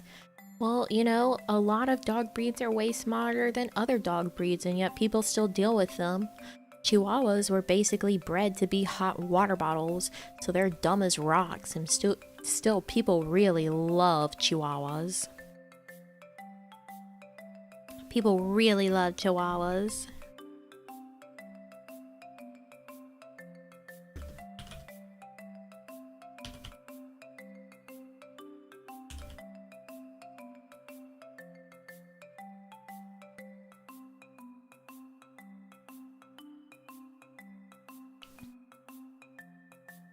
Old memes are bringing back... You can't just recycle memes like that. Oh, Squirrely, don't do it. Stitch probably just knocked over something. There was a kabang. Hot water bottles? Yeah, they were bred to be hot water bottles, basically. So, like, when someone had cramps, you would have a chihuahua sit on you as a hot water bottle. That's what chihuahuas are for. That's what chihuahuas are for.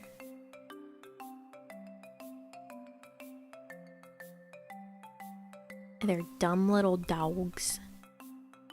Dumb little dogs.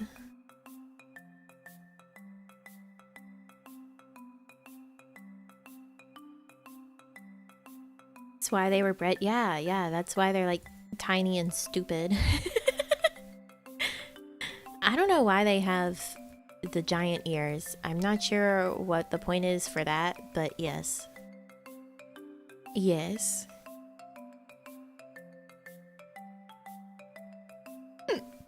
Chihuahuas are hot water bottle dogs. Is that why they're always shaking? No. My father had a dachshund. Very smart. We had a dachshund. We had one until some point last year. But he was paralyzed after we had him for about a year. We got him from someone else that we knew that had him. And then afterwards he was paralyzed, and so he could only use his front legs. That's the issue with long dogs. They have very, very fragile spines. Only had a Pomeranian Chihuahua? I can't imagine having a Pomeranian Chihuahua mix. Anyone here consider Chihuahuas cute? No, they're bug-eyed and weird.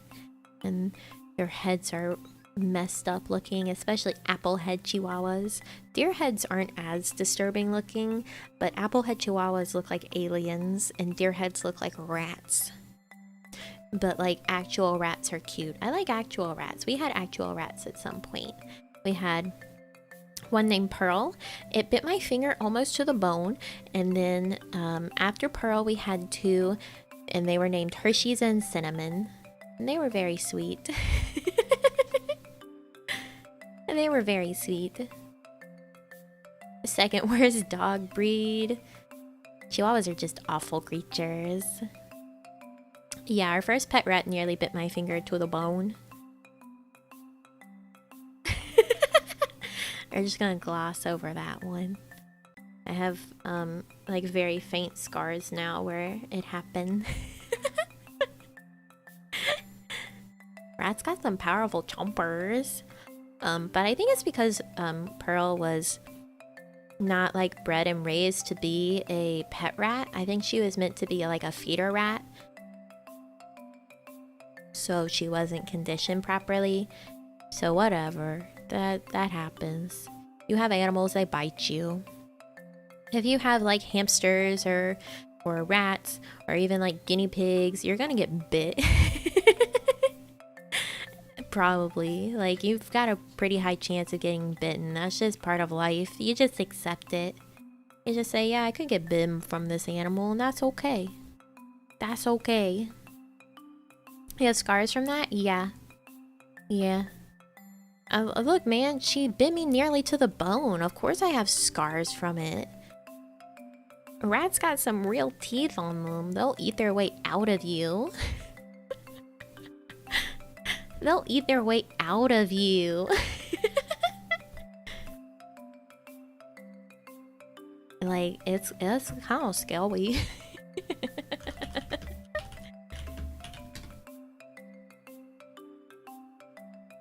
My cats bite me quite a bit. Ouch. Ouch. Never thought dogs can be a little bratty things until I visited someone who had a chihuahua. Chihuahuas are like awful little creatures. Nami coming at us with the medieval torture methods again. That's right. Yeah. Yeah. Isn't that like a thing where you like have a hole of rats and you put someone's body over it, like their abdomen, and so eventually the rats will like eat their way through them in order to escape, because the rats will do anything so that they can get out if they're hungry. Isn't that a thing? Isn't that like the medieval torture method? Strap a bucket to their stomach and light a fire behind it. That's right, that's right. It's like that, it's like that. Yeah. That's how you do the rat torture. That's how you do the rat torture. How do you feel about bunnies? Bunnies are okay. Bunnies are okay. I had a friend who had a rabbit and they ate through my phone charging cord, so that like wasn't super cool of the rabbit. I wasn't super cool of the rabbit, but for the most part rabbits are okay. I think they're mistreated a lot as pets because people will give them as gifts for stuff like Easter, and people don't know how to properly take care of them, and then they get abandoned a lot. Like, there's actually a local place here that's a rabbit rescue because of the fact that rabbits are so commonly abandoned, because people give them as gifts and they don't realize that they, one, get really big, and two, they're a lot to take care of. Rabbits are a lot to take care of. Yeah, it is very sad. Rabbits are mistreated. A rat bucket torture, and then there's, yeah, the bamboo stick that grows through the people. Yeah. Bamboo will just keep growing.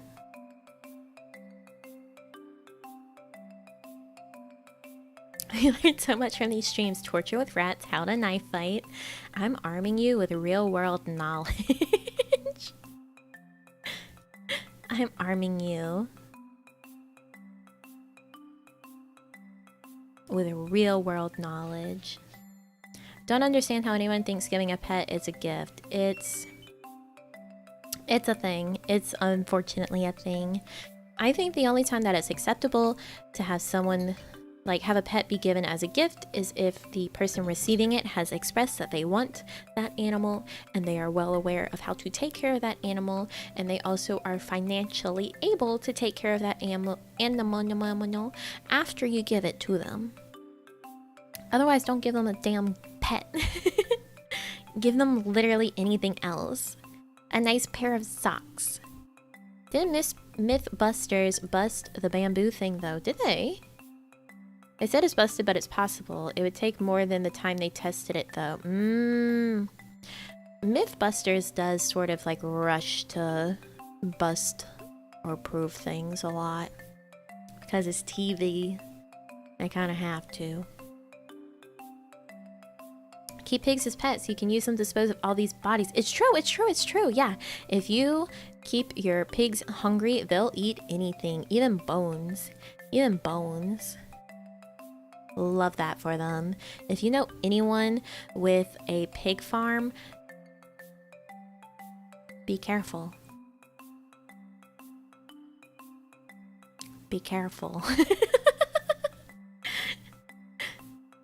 I remember the pig body disposal, isn't that from the Whole Nine Yards?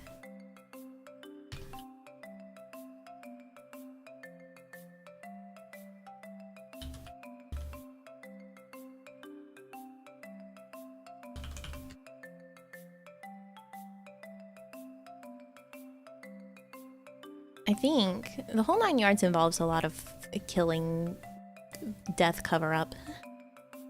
Does your family own a pig farm? No. Think of it in Snatch. Oh, yeah. Probably in Snatch, too. Yeah, it could be Snatch and not the Whole Nine Yards. There's a lot of movies that rattle around in my brain. There's a lot of movies. In fact, I recently discovered, if you are a fan of really, you know, of like the dumb trash Christmas movies, have I got good news for you. Lifetime, you know, the channel Lifetime that's like famous for its like bad melodrama movies and shows, etc. They have a YouTube channel and they have uploaded like full-length Christmas movies on their YouTube channel, and there's a playlist full of it, and you can just watch all the bad Christmas movies that you want. All of them that you want, and I love that. I love watching really bad, dumb Christmas movies and making fun of them. That's the thing that my mom and I do all the time, like every year. We always watch whatever bad thing, whatever bad new Christmas movie we can get our hands on and make fun of it and guess the plot the whole time. You want to hide a body thrown into a tank of piranhas? Not true. Piranhas are not very good at actually eating flesh. Piranhas are a bad choice. Just saying. You'd be better off with the body decomposing from the water faster than the piranhas would actually eat it. Piranhas are very, like, overblown in media. They're not that bad. Yeah, they won't attack you. Glad I came across your stream. Looking forward to the next stream. Hopping off for work now. Thank you for coming by. Have a good time at work. I watched the Prince Harry impersonation show. It was hilarious. I didn't watch the show, but I did watch someone cover it in like a video, and that's like crazy insane. I can't believe I Want to Marry Harry was a real show. Actually crazy.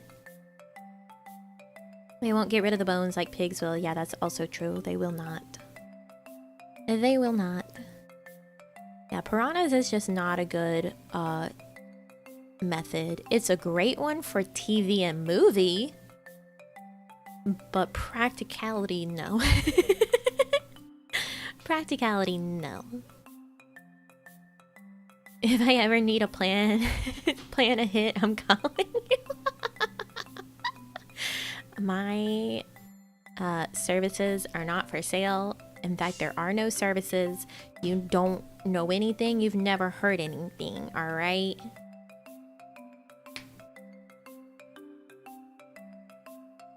There you go. There you go. That's the official stance. That's the official stance. I mean, it doesn't matter even if piranhas would get rid of it. Who has a tank of piranhas? Anyone could find pigs. Who's going to be able to find that many piranhas? You're in a bad way if that's your one plan. If that is your one goal, and if that is the one way that you know to get rid of a body, you need to sort out something else, because you're gonna be found. People are gonna be like, man, this person's really purchased a lot of these specific piranhas. Nami who? Never heard of her or learned murder methods from her. Yeah. Exactly, exactly. What about torture that people don't think about, but it's torture nevertheless, like unskippable ads? I think that's conflating. I don't think that's that bad. Now, if you want to talk about good torture, probably my favorite method of torture that may or not be a real thing that used to happen. I don't remember if it was actually a factual, like, historical method of torture, but it's the one where you tie all their limbs right? Arm, leg to 4 different goats, and you send them in 4 different directions. That's my favorite. It can be horses, it can be goats, but that's the way that's my particular favorite in like movies. Yeah, quartering. Yeah, that one's cool. Yeah, I think that's a pretty cool torture method. Waterboarding, you know, easy to do. Anyone could do it, but if you're gonna draw and quarter someone, are goats strong enough to do it? Maybe not if you're looking to actually rip them apart, but if you're looking for the pain, for sustained torture, I think goats is the way to go.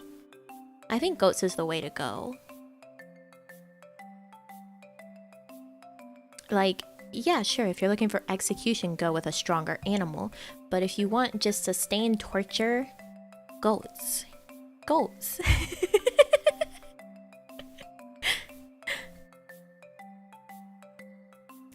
That's the way to go.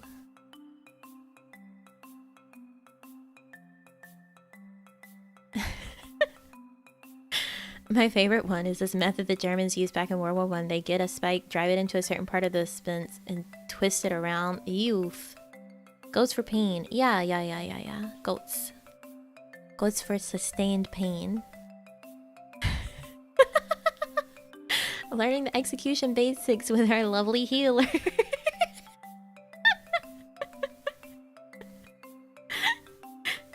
Spanish donkey. What is a Spanish donkey? 1,000 chickens tied to each limb. That just sounds like a different, like, spliced up way of drawing and quartering into 1,000 slices. But chickens are there for some reason.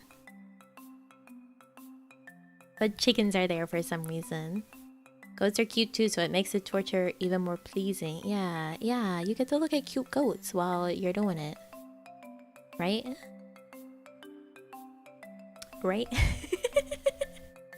Time to grind for some goats. Let's go, goats. Healing business wasn't doing well, so Nami had to create some demand. Supply and demand is a very real market. What would you call that? A very real part of the market, I guess you would say.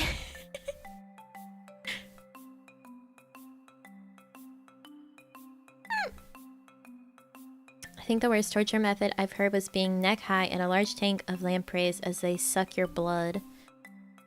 1,000 chicken quartering to make human nuggets. Okay, right, alright.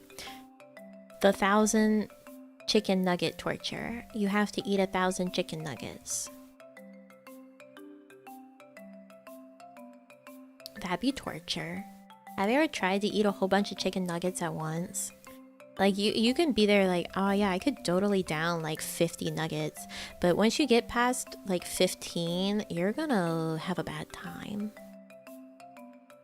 Death by nuggies, you only think you want to sign up for it, alright? You only think you want to sign up for it. Also, that method where you put a rat on someone. Yeah, that one's good. Invisible torture hand. Economic force. Yeah, I guess you could call it that. Bringing someone up to the head and pouring a liquid on the head to draw ants or something doesn't sound fun either. Someone got paralyzed after eating 410 nuggets, meaning 409 is the limit. I think I saw that. So see, 1,000 nugget torture is definitely valid.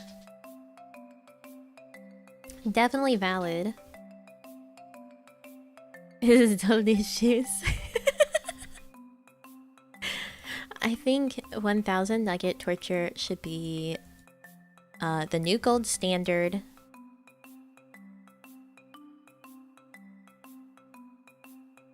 I think that's our new way to go. That's our new method. Tried eating 40 chicken nuggets. I had 2 boxes of 20 piece each because I was hungry, because it's been a long day. I skipped lunch. Wanted to stop the calorie deficit. How did that go for you? I once tried to eat 100 after a camping trip. Bad time confirmed. See? Easy. You really trick someone into thinking like, oh man, this is gonna be great. But no. No. A bunch of chicken nuggets. Want to know how many nuggets I could eat? Time to find out. Time to find out. Would you survive 1,000 nuggets? Need to grind that nugget resistance. There's some British girl who only ate chicken nuggets for over 10 years. Yeah. Yeah, some people have actual eating disorders where they can only eat certain foods. I think she's one of them.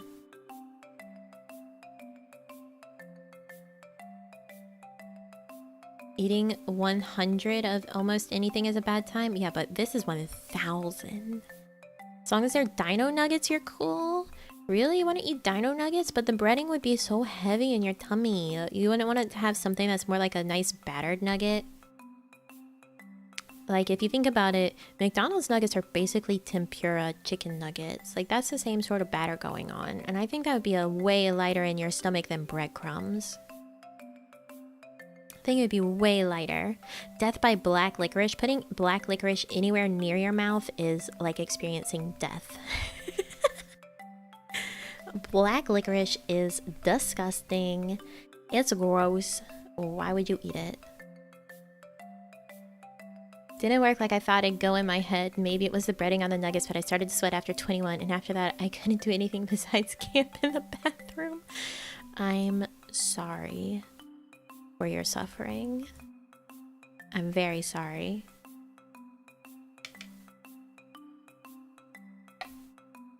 If I eat a nugget, I need to be filled. But if you're eating 1,000, you need them to count for very little. You know, actually, I think maybe the best 1,000 nuggets to eat would be Chick-fil-A. Because they're little bitty compared to other nuggets, right? If you have to choose what brand of nuggets to eat 1,000 of, I think Chick-fil-A is the way to go.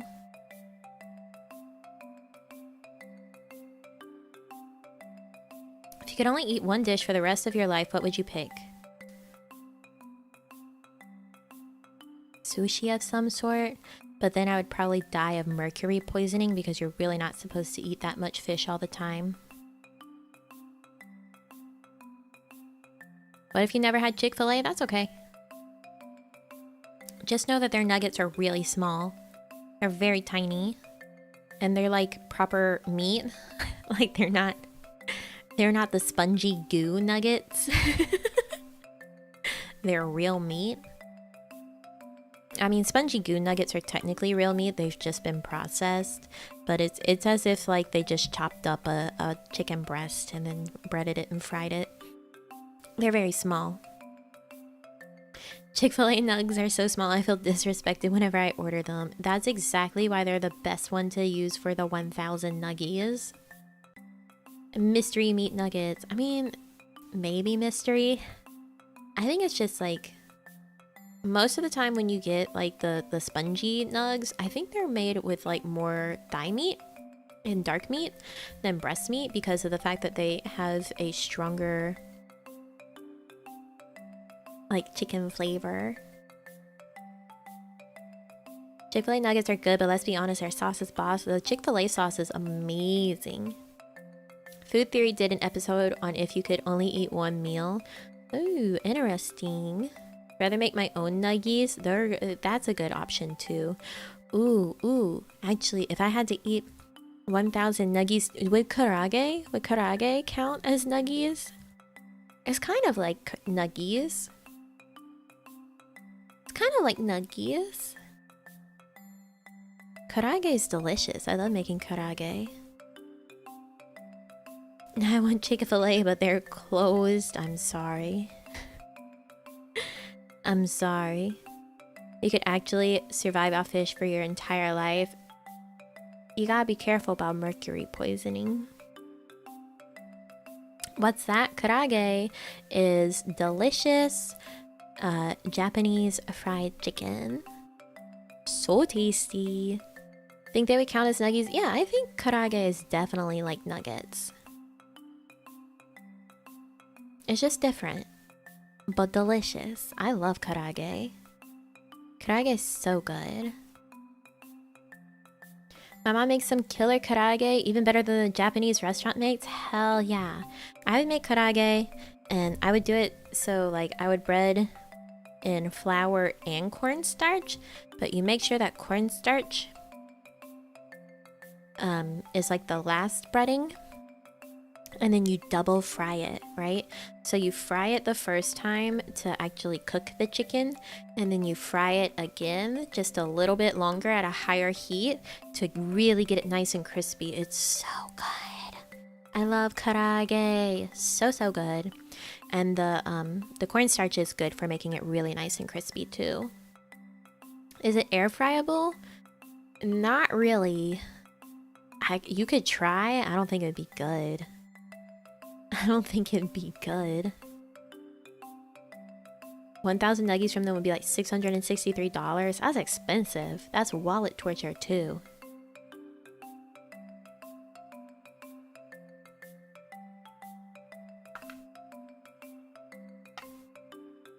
Chicken katsu curry. I love curry. I love curry. Most freshwater fish and small marine fish. Yeah, but I was talking about like sushi. Sushi, you don't really have fresh water or small marine. So the mercury poisoning is definitely possible with sushi. A delicious wallet torture. 1,000 nuggies said Findom. I'm on it. The problem with store karaage is that they mostly made out of batter and small portion of chicken were used. I've never had like karaage made anywhere but my house. I've only had homemade karaage. To build that mercury resistance, I don't think that's how that works. That's how you end up like the Mad Hatter. You just go crazy.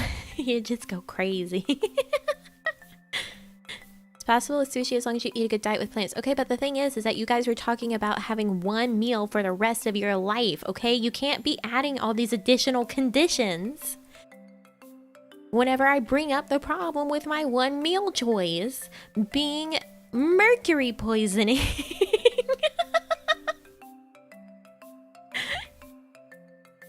You can't add on that when you say it would be your one meal. You want to try mercury? Don't. Don't. Farm catfish is probably safer than farm salmon. Catfish is good, but only when you cut it real thin. I would simply ignore the mercury. Yeah, totally. Mercury is a metal, right? Just use a magnet to remove it from the fish. Who's gonna wave a magnet over there? Actually, the concept of waving a magnet over your food is so silly. It makes me think of those people that like blot the oil off their pizza with a napkin before they eat it. Like, are you really doing much? Are you really doing much getting that extra grease off your pizza? If you're eating pizza, why are you even pretending to care? Just give up. Just eat the pizza. Just eat the pizza. I'm sure all this talk of death by chicken nuggets has made you hungry by now, so a small tip for the Nami G lunch fund. Thank you so much, pointless speculations. Thank you, thank you. And Nami G, I'm Brendan. I'm the one who wrote a letter to you and the other Kawaii Jin 2 members on November 29th on Twitter. Thanks for liking and reading my letter, Nami G. Thank you so much for that supa. Thank you, thank you. I hope things are going well for you. People have done it, magnets to get rid of hard metals. My dad once used a tweezer to remove a parasite from his goldfish? What? That's crazy. That's crazy. I hate overly greasy pizza though. Yeah, but it's all greasy anyway. It's gonna be greasy all day long. It'll be greasy forever. I mean, I get it. You can take it off, but like, it's the people that are like, well, it's better for me to take off the grease. And it's like, it's really not. It's still pizza. It's still pizza at the end of the day. You're eating pizza, whether or not it has the extra grease on top. Pretending that taking the grease off the top is going to be better for you is just a lie that you tell yourself. Just a lie that you tell yourself. Just accept that you're eating pizza and that it's pizza. It's okay. You can have pizza. You can have pizza. Rather just not eat super greasy pizza. That's fine. That's fine. That's allowed.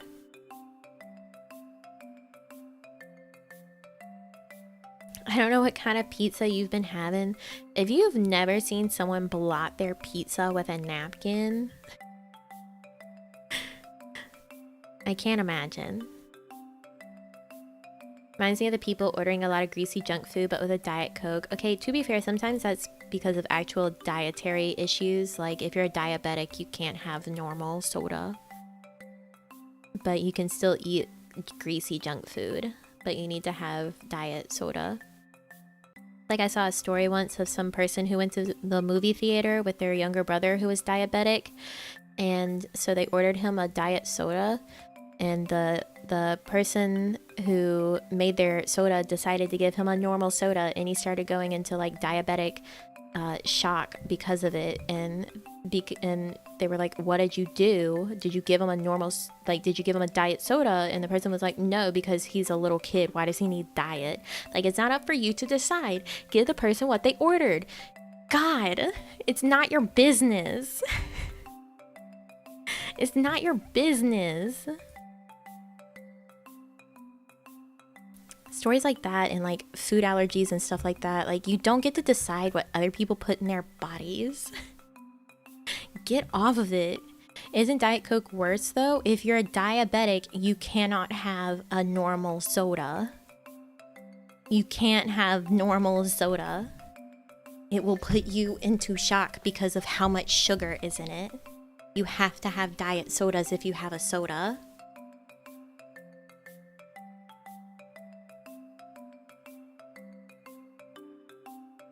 I can't understand how people can just make decisions like that for people because I don't know, man. I don't know what goes through their head. It's crazy.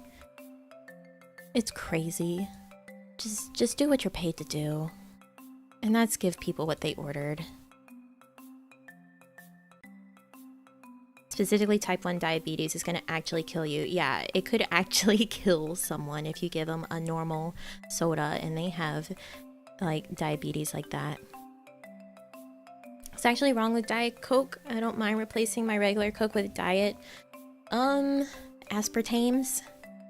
The fake sweeteners in diet sodas are actually really bad for you.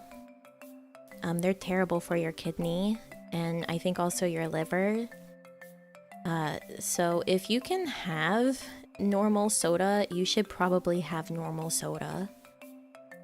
Just being honest. If you're gonna try and like have a diet soda under some health idea other than you actually need to have a diet soda because of your health restrictions, just have less. Just have less. Have less soda, cut back.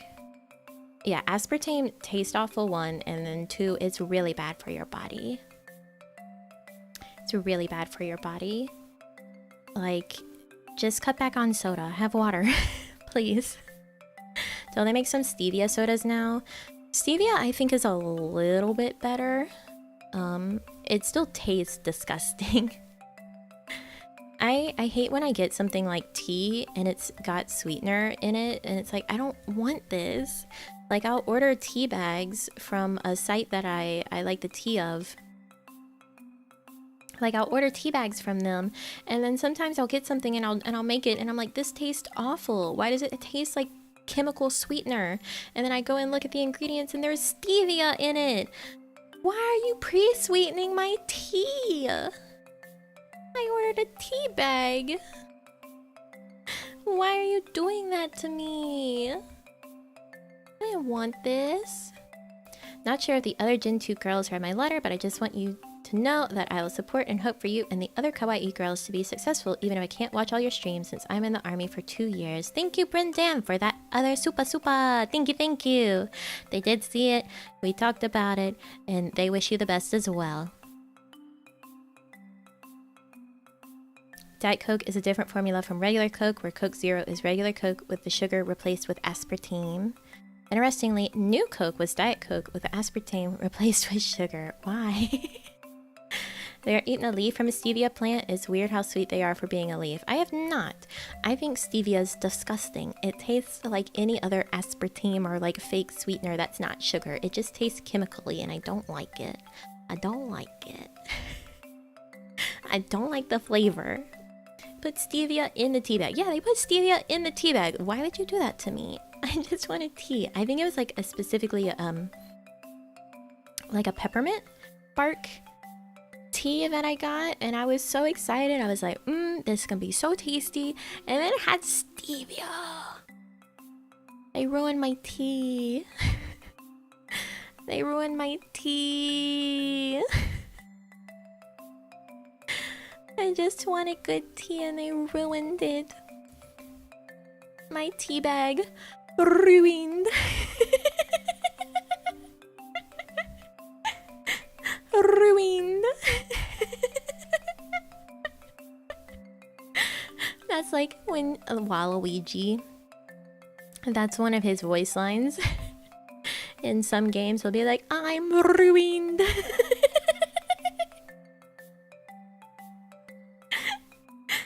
Have you guys seen that really old meme that's like Waluigi and it says like, he's so tall and handsome as hell. He's so bad, but he does it so well. It's so funny.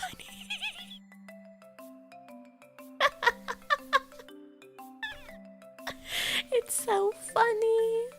Because it's Waluigi. It's Waluigi. You know what? Why is Waluigi not in any WarioWare? Like, why does Wario not even have his own brother in his games? I love WarioWare games. Where's Waluigi? I don't think I've ever had that question before, but I'm having that question now. Where is Waluigi in WarioWare? Actually, are Waluigi and Wario brothers? I know that they're meant to be opposites to Luigi and Mario. But are they brothers? Waluigi brothers. Google Sensei. Google Sensei. In the official guide to Mario Party 5, it confirms that Wario and Waluigi are not brothers. What? They're not brothers. That's crazy. I'm sorry, Waluigi, you deserve better.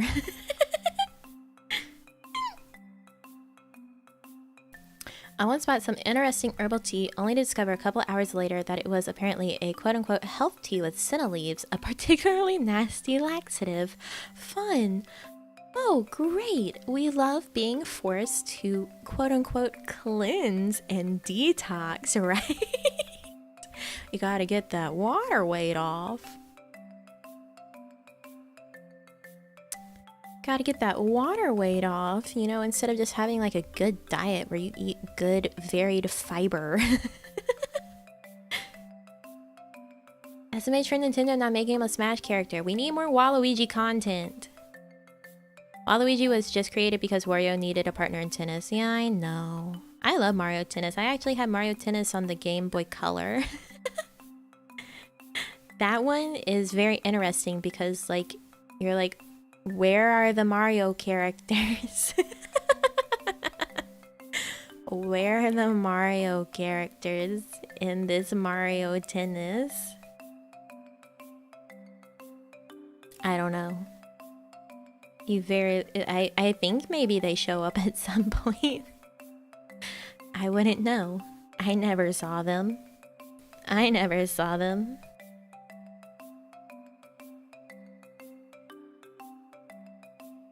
Hey, guess what I just got?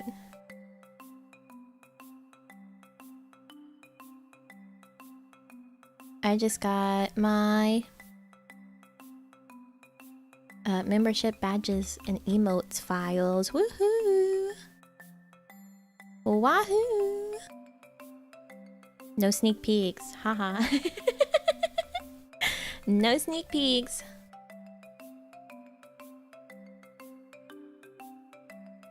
Yeah, let's go. Let's go. I'm so excited. They were so cute from the rough draft. Now I get to look at them finished. Cars emote. We're not having a car. We're not having a car. We're not having a car. Never. Never car. We might have a beans because you guys really want beans. It's funny, I was literally just going to ask about membership updates. Thank you for that, super deep sea. Thank you, thank you. All right, here, for the people that are here today, I'll leak the time for our membership celebration stream. All right, it's why our schedule is coming out tomorrow instead of the next day like it normally does. So, if you are NA, our membership celebration stream is going to be on Sunday. The time is 1 p.m. JST, so it's the 20th in JST. So let me do that conversion real quick for people who do not live in JST or near it. This is spoilers, spoilers, spoilers.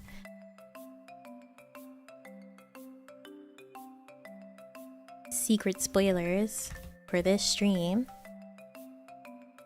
Okay, so that's going to be 11 p.m. EST, 10 p.m. CST, 9 p.m. Mountain Standard Time, and 8 p.m. Pacific Standard Time. I hope that won't be too late for most people. Was that in UTC? Oh, God help me. God help me.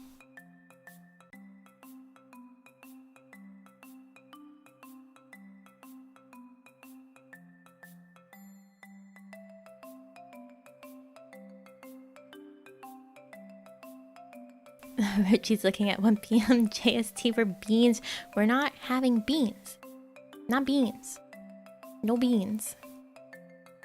Sunday is NA Sunday. It'll be Monday in Japan.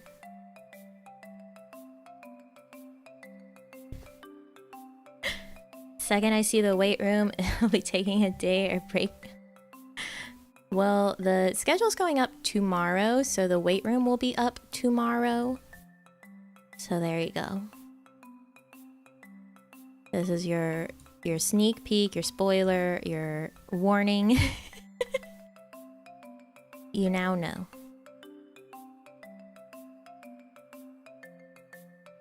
Hardest part of being a VTuber, figuring out time zones. Time zones are so much. Congrats, thank you! Thank you, thank you. I'm very excited, mostly because the emotes are so cute. We will get the beans. I don't have as much of a problem with beans as some of the other stuff you guys have asked for occasionally. We've got some lovely badges for you guys. How do you pre-order membership? You don't. Knife emo. Actually, your badges are a sharp thing. Badges are a sharp thing. So there's that. Here, our emotes, I'll tell you verbally. We have one that's a heart. We have pin lights, we've got a pout, we've got a pray, and we've got a dizzy / confused. There was no burp. Sometimes I just move. You can't always know if it's gonna be a burp.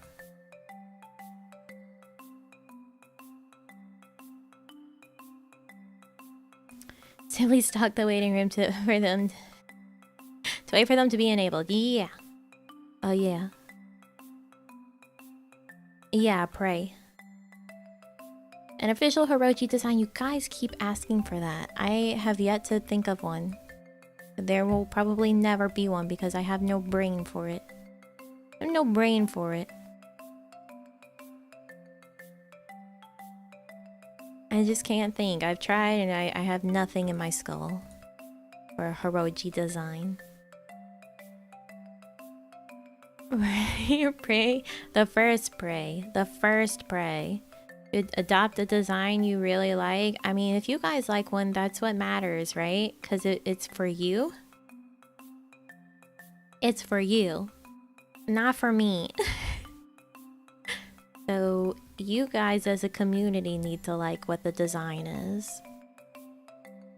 Someone who suffered a lot of damage which may or may not have come from Nami. I'm a healer. I'm a healer.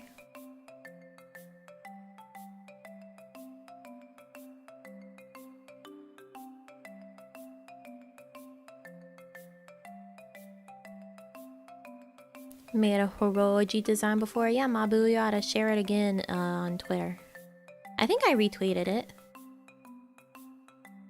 Or share it with the Discord. I think a lot of you are in the Discord. The fan Discord that you guys have.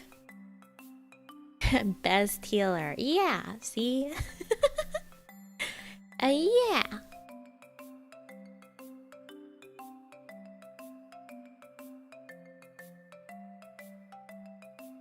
You like Mabu's Heroji design? Since it's Heroji, then what about a knight in armor with an old man beard?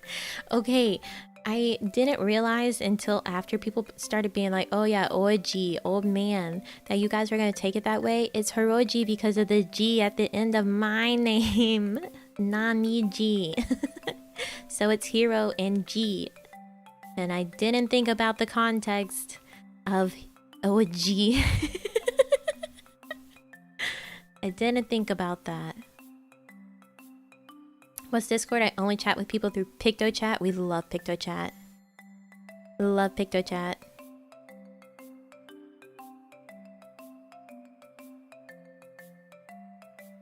I chat here only Nami. That's not true.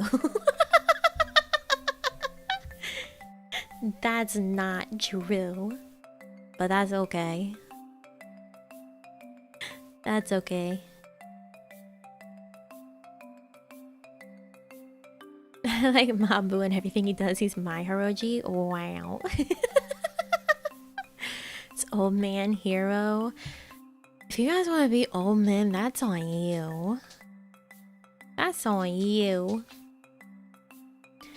It would absolutely have never been that. I know that. I know the part of that in the beginning there. I know the part of that in the beginning there. I understand the hero part, but what means G? It's just from my name. Nami G. Heroji. It's why our art tag is also Illust G. So like illustration and then G. G's just a little thing to tack on to stuff. That's it. It's just me tacking G onto things, because it's my name. Heroji.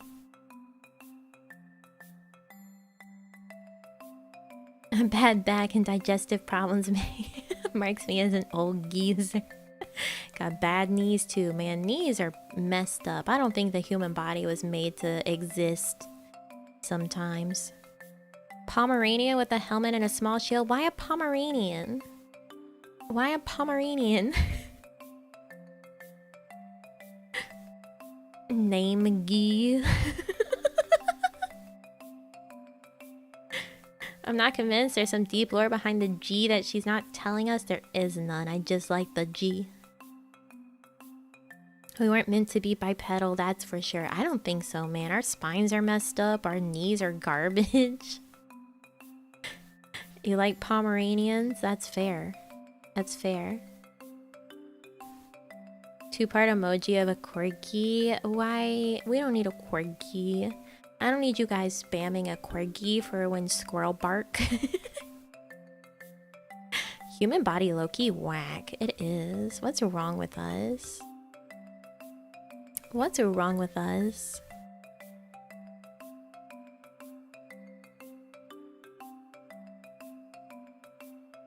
Narrow pelvis or being upright makes childbirth awful for humans. Children, pregnancy, it's all very bad for your health. Actually quite bad. Paladins? That sounds weird. That sounds like a djinn, like the genie type of djinn. I'm a crab. Quirky emotes would always be going off. They sure would. They sure would. You guys would be squirreling it up.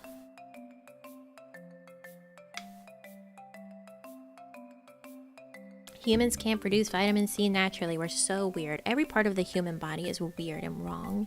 People want to make fun about the fact that bees, you know, they shouldn't be able to fly.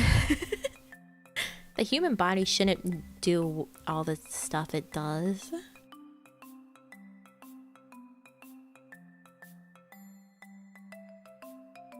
Human body shouldn't do all the stuff it does.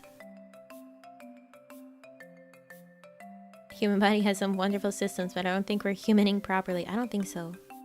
Prefer humanoid or creature, Heroji? That's up to you guys. That's up to you guys. We just cheated the system, yeah. That's us, we cheat in the system.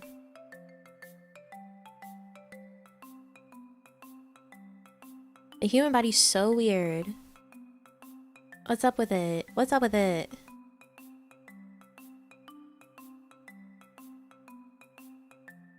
No way a bee should be able to fly, because it freaks me.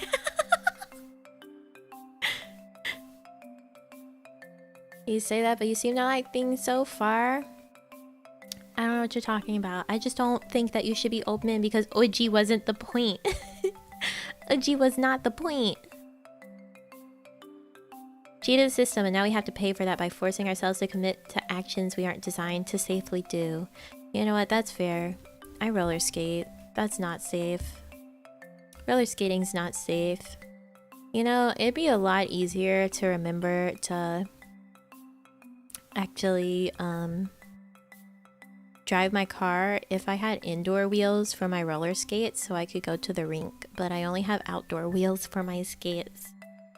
But I haven't actually been able to skate very much because the summer here is very rainy.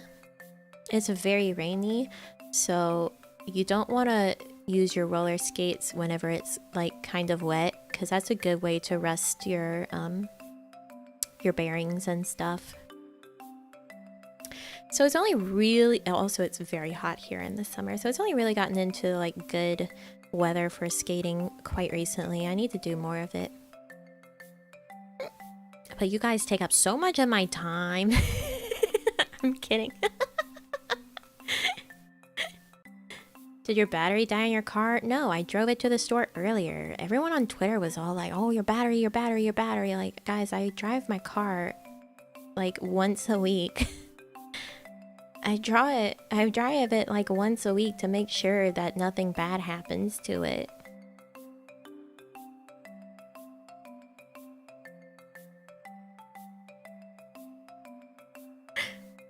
Everybody was acting all crazy as if I let it sit there forever. Like, no, I make sure I drive it once a week. Even if it's just to drive to the store, like parking lot, turn around and leave. It gets driven. I just hate having to remember to actually drive. Hi, Nina. Hello, hello. Nami in a roller derby team. I don't want to do roller derby. I don't want to do roller derby. I don't want to like lose a tooth. And the Nami streams always come back to car. No, they don't. Not all of them. Maybe chatting. Maybe chatting occasionally will come back to cars. But not all of my streams. Nina, you missed some very good conversational topics. Earlier we were discussing our favorite medieval torture methods, whether or not you actually ever see inside of the cars in the Cars movies. How are you today, beautiful? I'm doing very well. How are you doing today, Nina? Torture, yeah, torture. Tied up, yeah. Nina, do you have a favorite? Nina, do you have a favorite medieval torture method? Alright, there was the Squidward Jesus fanfiction discussion. Lots of talk about Shrek.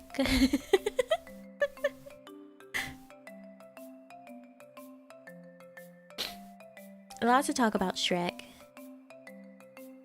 Embarrassing us in front of Nina? I don't think that's possible.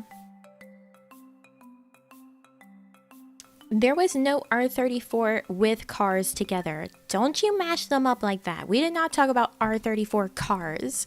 We talked about R34 and then we talked about cars. Don't you misrepresent what's happened here.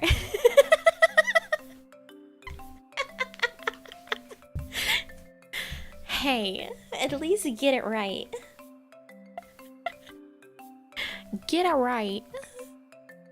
Nina, we did not talk about R34 cars. We talked about R34 and then we talked about cars. Please, no.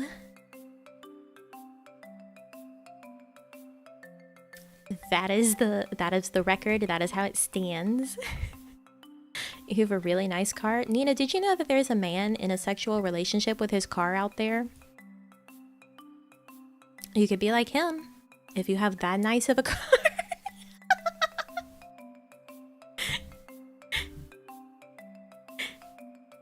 You know? That's apparently an option.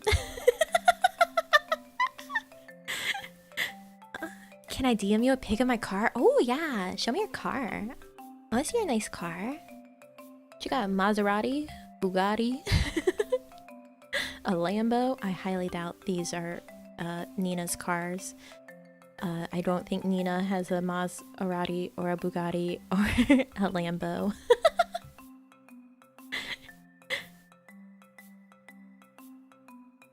But it's probably nice all the same.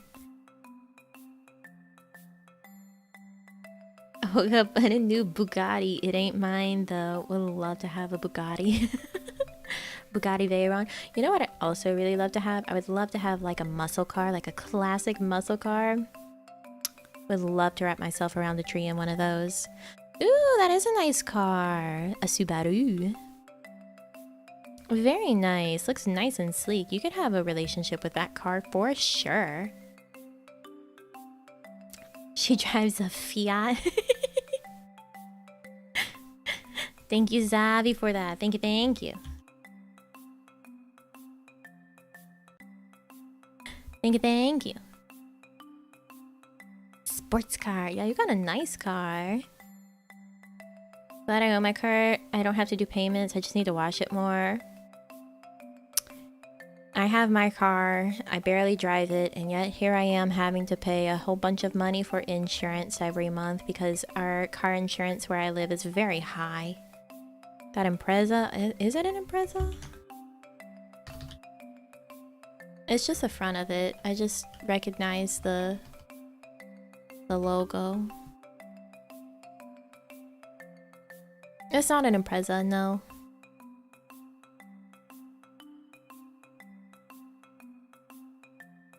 A GT fan. Nissan GTR. No, no, no. Always come back to this. Nearly been a month and it comes back to automobile sexualization. Well, you know, it's easy to talk about, I guess. Easy to talk about, I guess. I don't drive my car anymore. I just ride my motorbike. Look, motorbikes are cool, except it's awful because of rain. There's no trunk. If you need to pack anything, you can't. I mean, I know there's usually like a storage space under the seat, but still. Should be spending a bit more on my car for like a new paint job, but I spend it on the cash shop for FF14 instead. I mean, do you drive your car often? You blame Nina. You can't blame Nina. This conversation happened long before Nina. It will happen long after Nina too. I can't speak.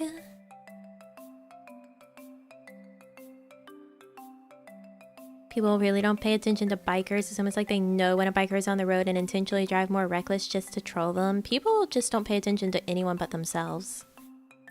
People don't pay attention to anyone but themselves. There was a time that we were almost like run off the road by a big truck. So that was fun because it tried to like merge into our lane on top of us. Words are hard. Mouths are mushy and dumb and can't speak. Can't speak about the fact that she's against us loving our cars. Stop. You cannot. Do not be in a relationship with your car. Don't do it. Don't do it. A brodozer? No, I mean like a big truck, like an actual shipping truck. Like a truck. Like a truck. Tried to like merge over on top of us once.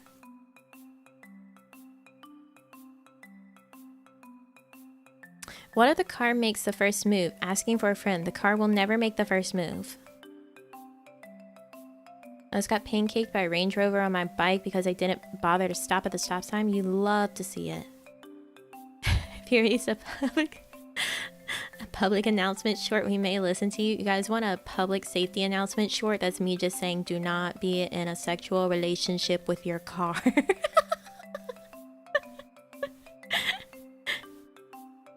Legally, I cannot be stopped. Maybe? I think so, actually. You might be right on that one. But what if it did? It won't. If your car is talking to you and making moves on you, you need to see a psychiatrist. You're having a psychotic breakdown. Please understand. Please understand. The car flashes me like those two cars in the movies Cars. I would be more concerned about like a Christina moment happening there. Like, that'd be scary. My car's engine. No. Can't make me take my pills on me. Take your meds. Do it.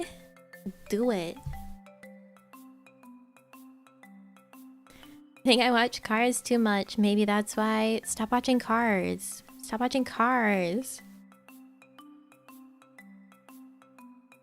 Your voices from time to time? No. Why does it purr at us? Because that's just a way to describe engine noises, alright? Let me stay trying to shoot down a man's dreams. I thought you were supposed to support us like a real healer. I'm trying to heal you of your proclivity for wanting to be with a car. It's not right. It's not right.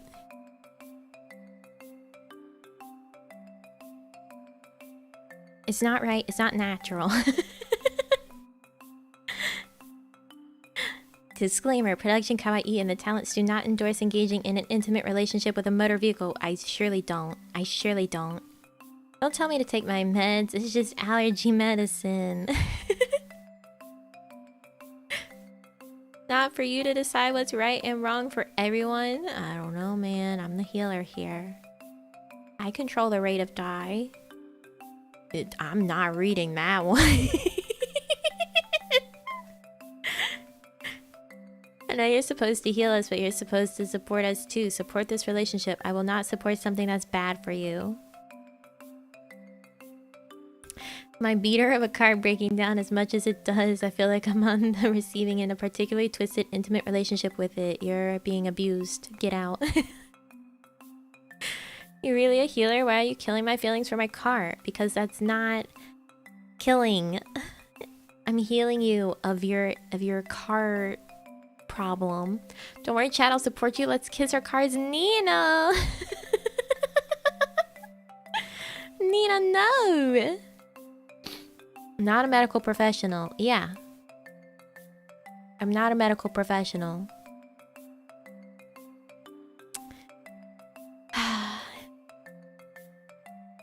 Got the kitsune support, let's go. No, no, you cannot kiss your cars. You can't kiss your cars. It's not right. You're gonna get sick. You didn't eat enough dirt as a kid to kiss your dirty car, alright? I bet you people don't even take good care of your car and you're like, oh man, I want to be in a relationship with my car, and you treat it like dirt. Your car deserves better than you, alright? I bet you don't make sure it's clean. I bet you don't even detail your car. You probably haven't vacuumed the inside of it in a while. You probably got trash in it. What's wrong with you? You want to be in a relationship with your car and you treat it like that?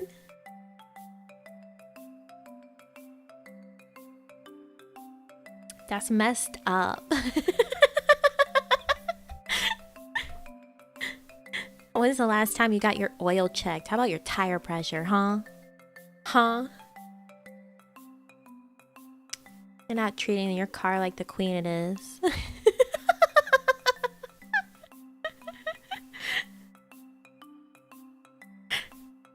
Damn, you drive like this?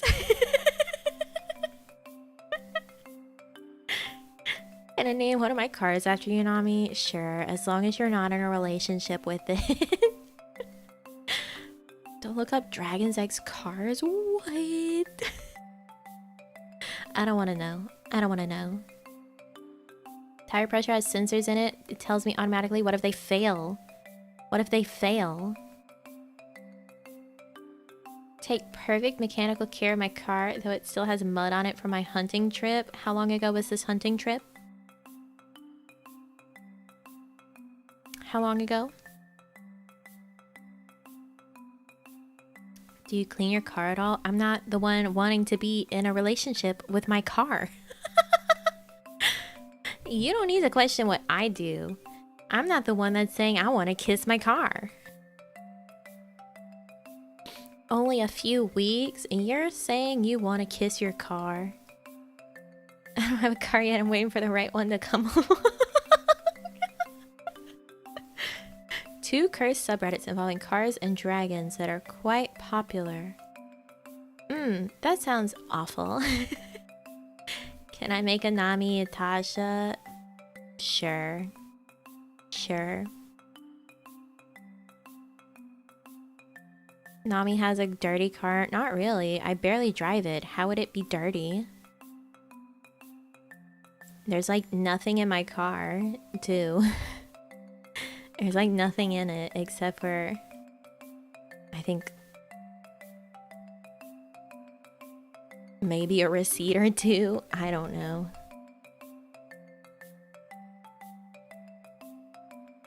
What are you doing back there, Squirrely? She's like scratching up the blanket that's in her cage. Just trying to get it comfortable.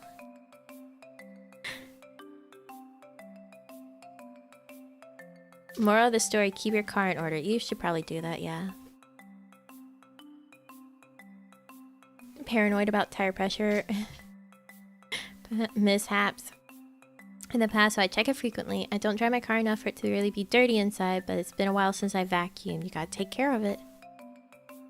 Wonder if there's a scientific term for having a sexual attraction to automobiles. I remember when I was watching that episode of My Strange Addiction, the therapist that he talked to actually gave like a term. I don't think it was for automobiles specifically, but it was for like inanimate objects.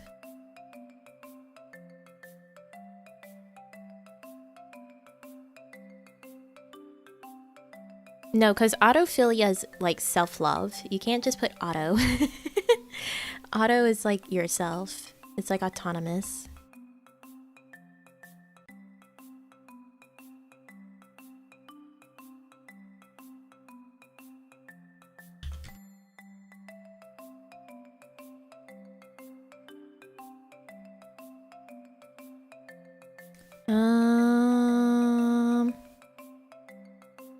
This one's describing like dolls or mannequins or statues. I don't want something that's like human.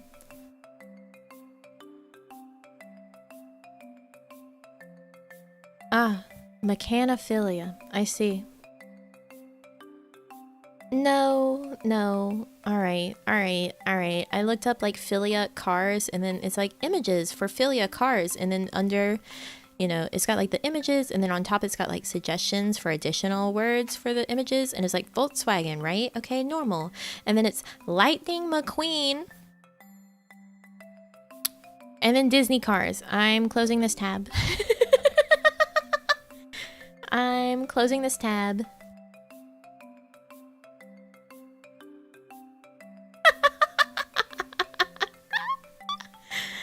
Oh, let's just not look at that. Search history cursed forever. My search history will be cursed forever no matter what I do. Because I am like, what is this thing? And I look it up. I look it up. I just look up whatever. There's been a lot of bad things I look up because I'm just like, what's up with this?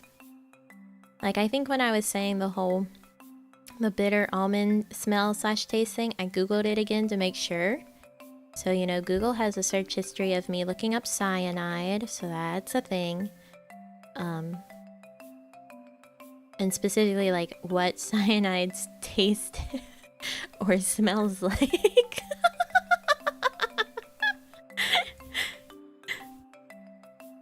Specifically what cyanide tastes or smells like. So there's that. What? It happened on stream, okay? It happened on stream. It was during my Twisted Wonderland education stream. It was at the end. And I remembered it because in school, as a child, we read a story and part of it was like, it involved the fact that they had tea that smelled like bitter almonds. And then you find out that they were poisoned by cyanide. So blame my school system, alright? Blame my school system.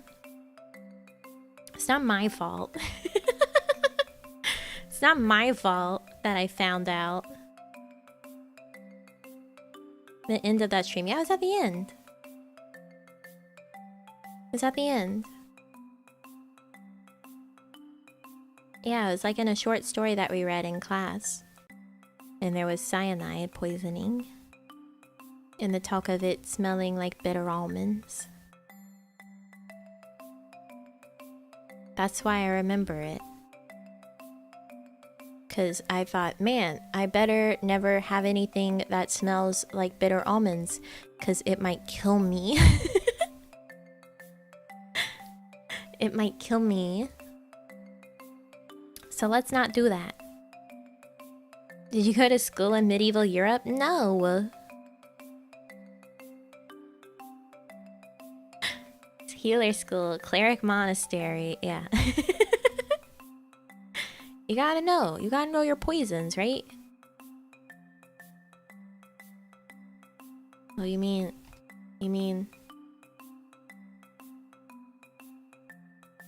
This face? This face, Pira? This one? This very good face?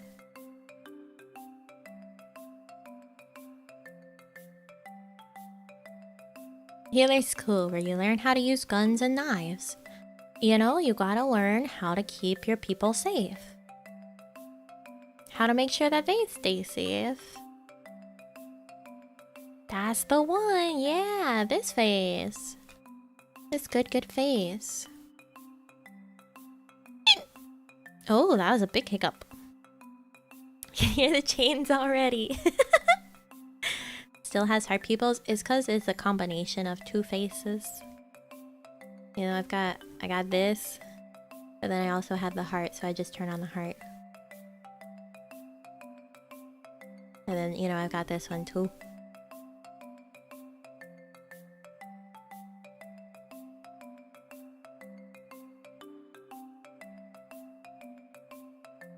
Got that one too.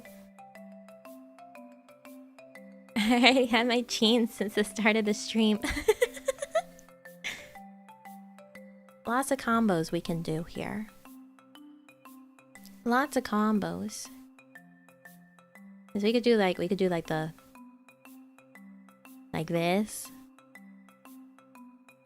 Or we could probably do it the other way too. No, because then I wouldn't have the angry brows.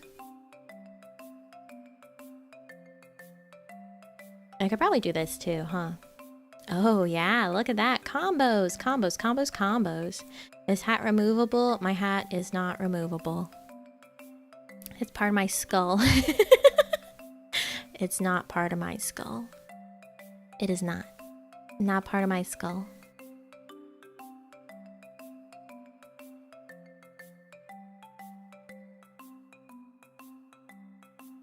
Yeah, there's a lot of things I could do. A lot of combos. I've never tried putting them all on at once. I don't know what would happen. I don't think I'm gonna want to try that. Don't think I'll try it.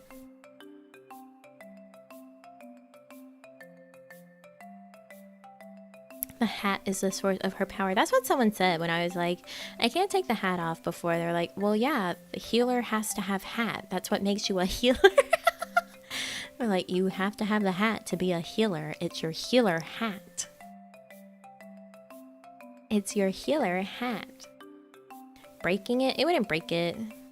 It would just like overwrite a few things as I went through them all. That Namichi was actually the hat. Yeah, it's a parasite situation. It's not a parasite situation.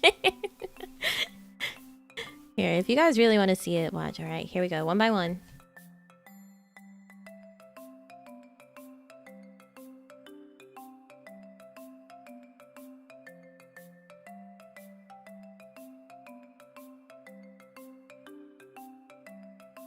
There you go.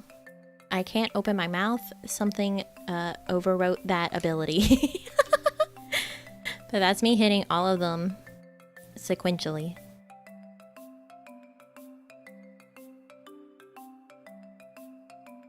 If I take that one off, I can open my mouth. Alright, there we go.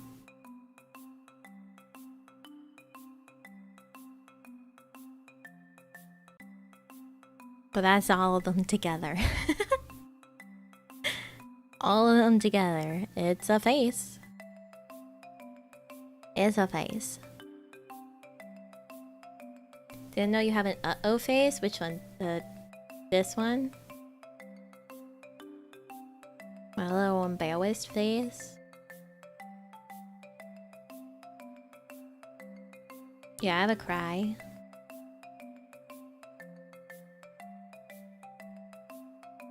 Guys want to get closer?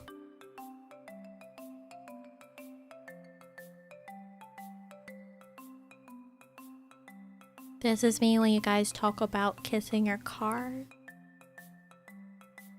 Why would you do that? Why would you do that to me? I don't want you to kiss your cars. I don't want you to kiss your car.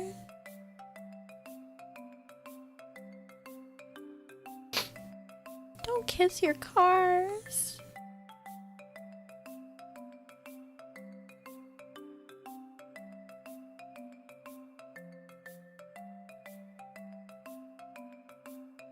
Don't do it.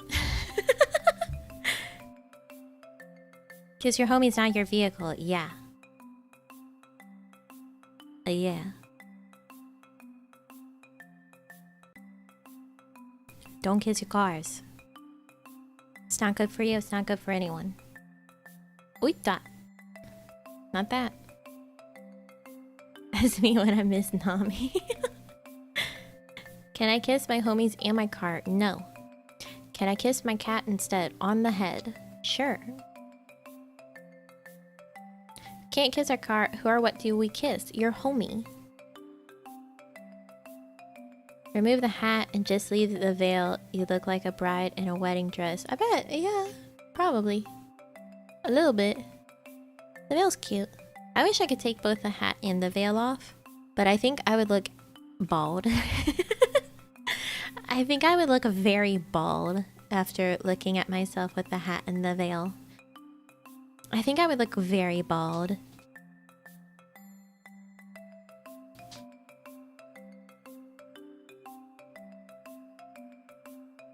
Bald me G. I would look so bald. It's like when you see someone who's always wearing a baseball cap and then they take it off and then you're like, oh my god, you have hair? You have hair and a head? What? That's crazy. Also, if you often wear baseball caps, please reconsider it. Please reconsider the frequency in which you wear them, because you can give yourself traction alopecia by wearing hats too often, which makes you actually bald. It'll make you lose hair because of the friction on your hair follicles. That also can happen if you wear your hair too tight in like a ponytail. You can get traction alopecia. So if you wear hats a lot, consider don't. It's really funny when people like wear like baseball hats and stuff because they're balding, and it's like, no, you don't understand. You're just gonna make it worse. You're just gonna make it worse. I thought that was a myth. No, like traction alopecia is a real thing. It's a very real thing. Don't give yourself traction alopecia. Yeah, it also happens like if you wear wigs a whole lot and stuff like that. So don't traction alopecia yourself. Don't do it. Now I'm Googling this. It's real. It's there. It's a thing. Once again, you learn. Yeah, you're learning. You're learning. Congrats. You've learned things.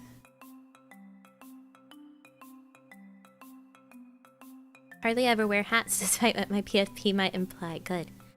Hats are good accessories, but you don't want to make a habit of wearing them every day. Don't want to make a habit of them every day. It's a good way to go bald. I mean, if you're looking to be bald, sure. Keep telling my sister to stop pulling her ponytail so tight, and she's losing hair because of it, but she won't listen. Well, she's gonna get some traction alopecia. It'll start around her hairline first, because that's the most sensitive parts of your hair follicles. She can either, you know, stop pulling her ponytail so tight, or just, you know, don't have a ponytail as often. Don't have a ponytail as often.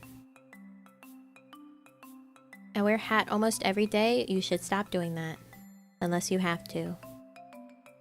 What about your hat? My hat's not like actually going up and down on my scalp.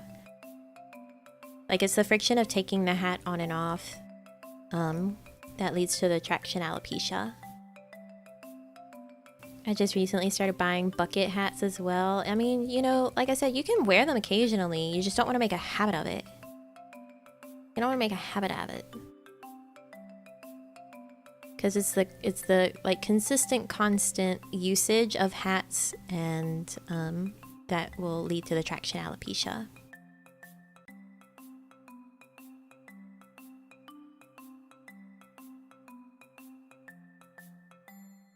Learn something new every day. I generally don't wear hats because I get headaches easily, and even slight pressure on it can make it worse sometimes. Good to know. Yeah. Yeah. Your hair follicles and your scalp is kind of sensitive. You can and will just make yourself bald. Google says myth. Traction alopecia is real.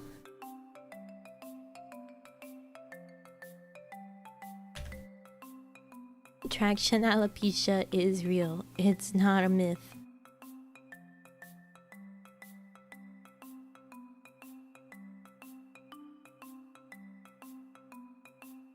You're the proof. Well, you've balded yourself.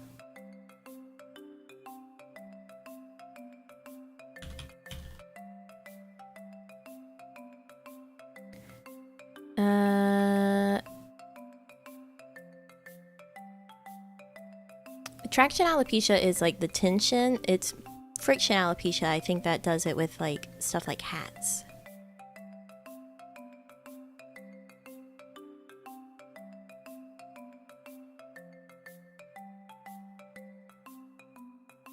Because friction is what you get with the hats. It breaks the hair.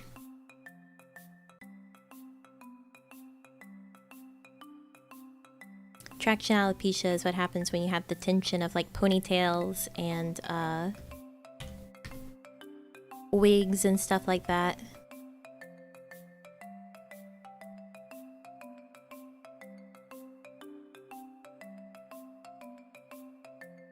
A bald spot under the healer hat? No. No, I don't.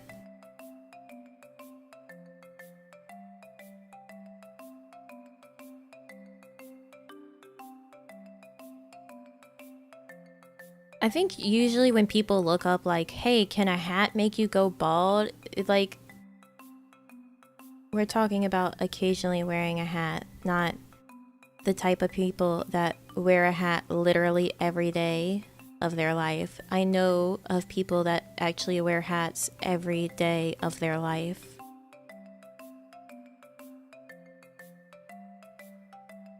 So, you can,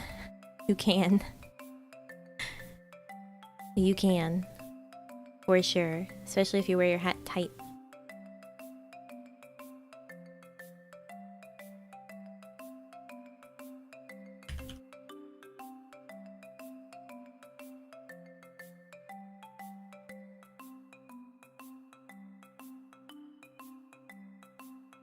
Tiny Nami controlling big Nami under the hat? No. I can't even do jokes like that because I can't take my hat off.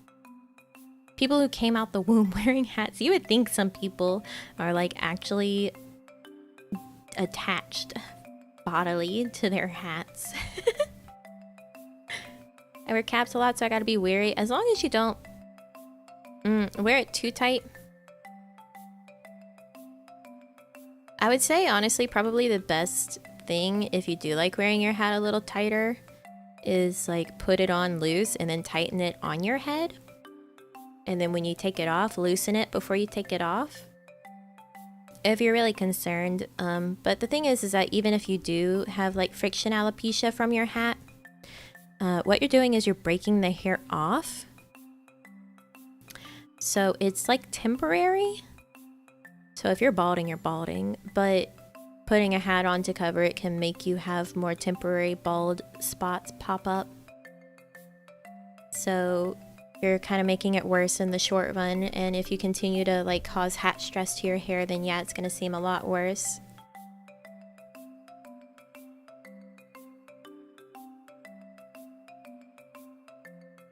I wish there was a way to permanently remove hair from the head. I like the feeling of the breeze bouncing off my shiny dome, but it wears off in a week and I'm too lazy to shave until I look like a hobo. Unfortunately, hair does grow. I don't think you can voluntarily bald. Will people do laser hair removal on your scalp? Yeah, definitely don't try to force a tight hat on your head. That'll stress your hair.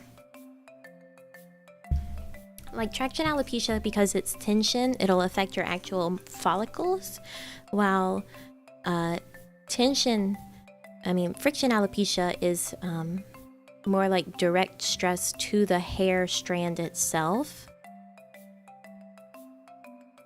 So traction alopecia can take a lot longer to recover from than friction alopecia because of the fact that it is affecting the follicle.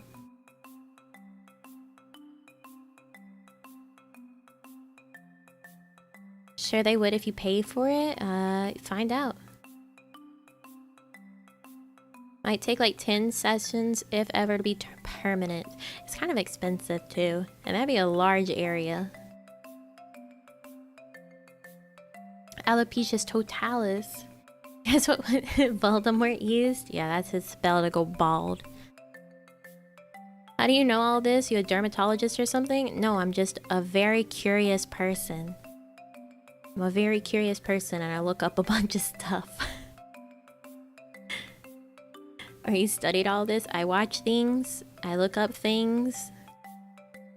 I know things because of it.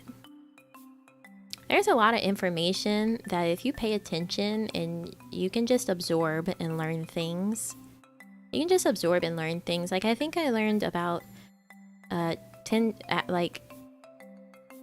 Traction alopecia from a show that was doing like a makeover for a lady, and she always wears wigs because of the fact that she has like bald spots popping up, and they're like, girly, you're giving yourself those bald spots because of traction alopecia. You have to stop wearing the wigs and just like chill. Try like wearing a loose hat instead or whatever.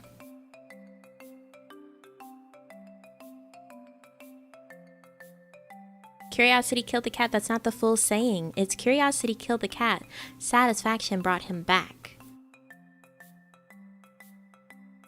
So, that's a bad saying. There's a lot of half sayings that we have now that have been taken to mean the opposite of what they used to mean.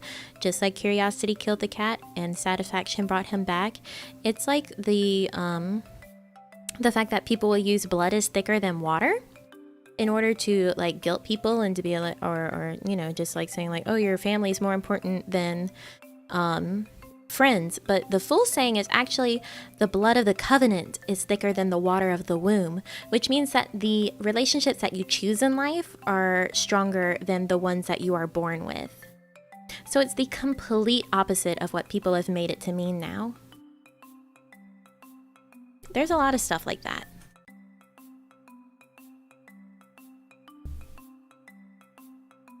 So I really hate when people do put like a lot of pressure on like, oh, but your family's so important. And it's like, yeah, but you don't get to choose who you're born to. You get to choose who you hang out with. And that's way stronger relationships. What you're saying is I was gaslighted by society. Yeah. Yeah, sorry. It's much better to make you believe that it's some weird duty of yours to respect and obey your family completely rather than the relationships that you choose for yourself. People pick and choose what they want to say. That is always going to be true. My family about to get told what's what.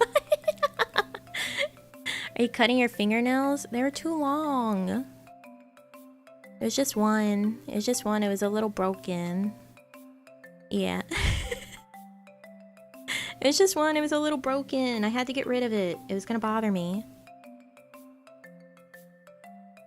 I don't like when my nails get too long. I can't type well or play games well.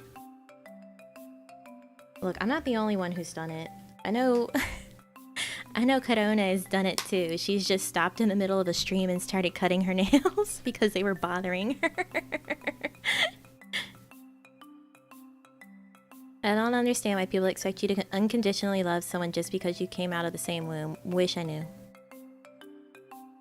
It's like the concept of like you owe people respect, or like you're supposed to automatically respect your family, and it's like, no, people have to earn and keep and like do things to keep respect no matter what. Like, that's not how that works. You aren't just automatically owed respect.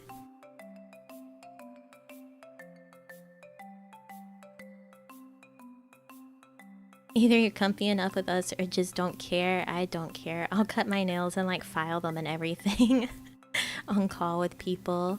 If it bothers me, it's gonna bother me. And I have to get rid of it. Respect is earned. Yeah, for sure. Yeah, I'm the parent, so automatically you need to respect me no matter what. I hated that. Yeah. That's just a way to control children. Ever had an ingrown nail? No. I have not. Like, your parents can do bad things and they can be bad people to you. Nail filing ASMR, please. I've got two types. I've got one that's like a sandpapery file, and then I've got a metal file.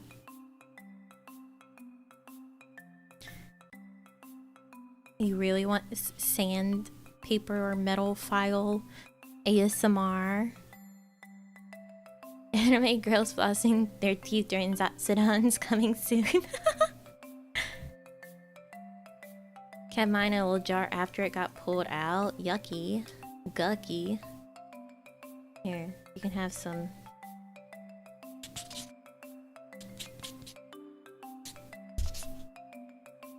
That's the sandpapery type of one.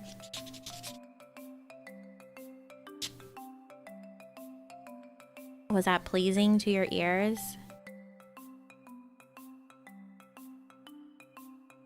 A glass or crystal file? Yeah, they are great. They are great. And then you've got the... Oh, my mic just isn't picking up the metal one. It's too quiet. Too quiet.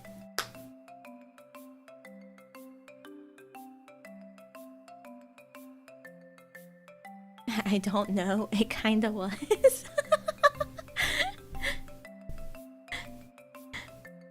Very mixed reviews of nail file ASMR. Very mixed reviews. ASMR out of 10. Yeah, you gotta get real close and you have to very softly speak. and then you file your nails. BGM might be muffling out a bit too, yeah. You know how certain sounds make you cringe when you hear it? Sandpaper is one of them for me. Ugh. You would hate nail files. Especially like the emery board type. After listening to ASMR for the last year, I found I enjoy a lot of weird noises. There's a lot of stuff that like, when it's in an ASMR context, I like it. Like crinkles, I like that in ASMR. If I were to be around someone and they were crinkling something, I'm like, stop it. It's like mouth noises too. Like ASMR mouth noises, totally fine. If someone is like smacking on their food around me, I hate it. I hate it so much. Like, close your mouth. Close your mouth, please. I'm begging.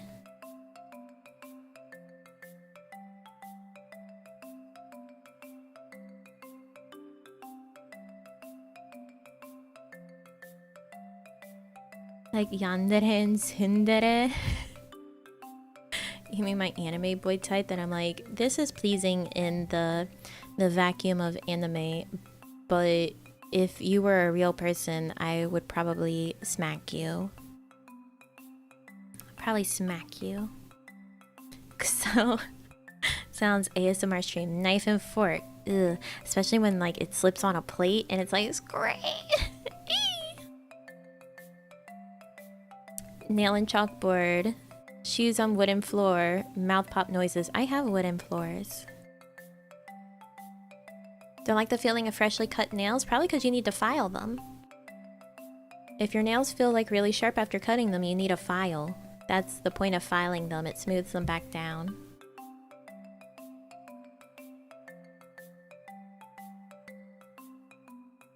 Just don't get hit. Eating Pop Rocks while struggling to wrap Christmas presents ASMR. Christmas presents are always a struggle. Do you wear slippers around your house or do you walk around barefoot? Mostly barefoot. Sometimes I'll wear socks if it's really cold that day. Hello, Ark. Welcome, welcome. I hate it so much when people bite spoons / forks when they eat. I can get that if, like, you can hear it.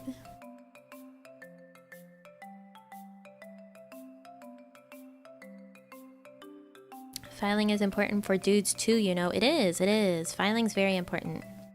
I want to file my nails, but I can't stand the sensation. Try a different type of file. If you've used like an emery board, try like a metal file or a glass one. Shudder at the thought of rubbing the fingertips across paper or dusty concrete. Like, absolutely disgusted by it, but actually doing it is not a problem at all. Weird. I understand that, because like I like eggs. Eggs are good. They're tasty. But if I think too hard about cooking eggs, then I just imagine like the smell of eggs while they're cooking, and it makes me so grossed out. It makes me so grossed out. So I can't think too hard about cooking eggs if I want to be able to eat an egg. Don't the backside of the clippers themselves usually have a file on them? Some do, but most don't. Do you have slippers solely for outside trips? I really don't wear slippers very often. I just go outside barefoot. Or I wear normal shoes if I'm going somewhere. The only filing I do is in the aisles of 100 in the cabinet.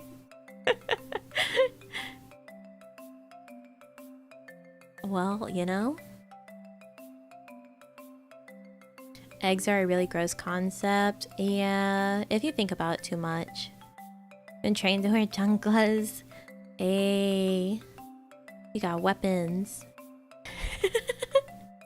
In the right hands, chanclas are a dangerous weapon. Boiling egg smell, same thing, is a peculiar smell. Yeah.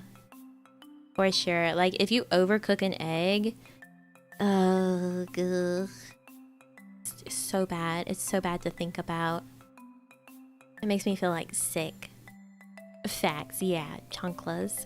You better watch out. In the right hand, dangerous. Absolutely crazy dangerous.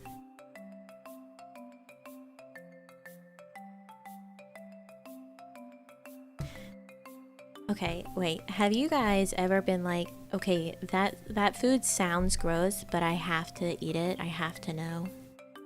Is that just me? You guys know by now, I am very morbidly curious. Very morbidly curious.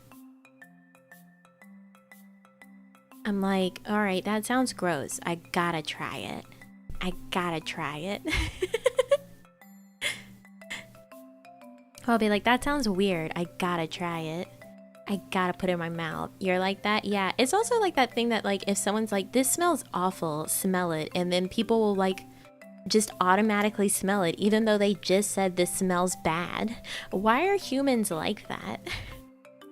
Why is it our automatic reaction that even though we were just told that, like, this smells awful, if someone puts up that awful thing to our noses, we're gonna smell it?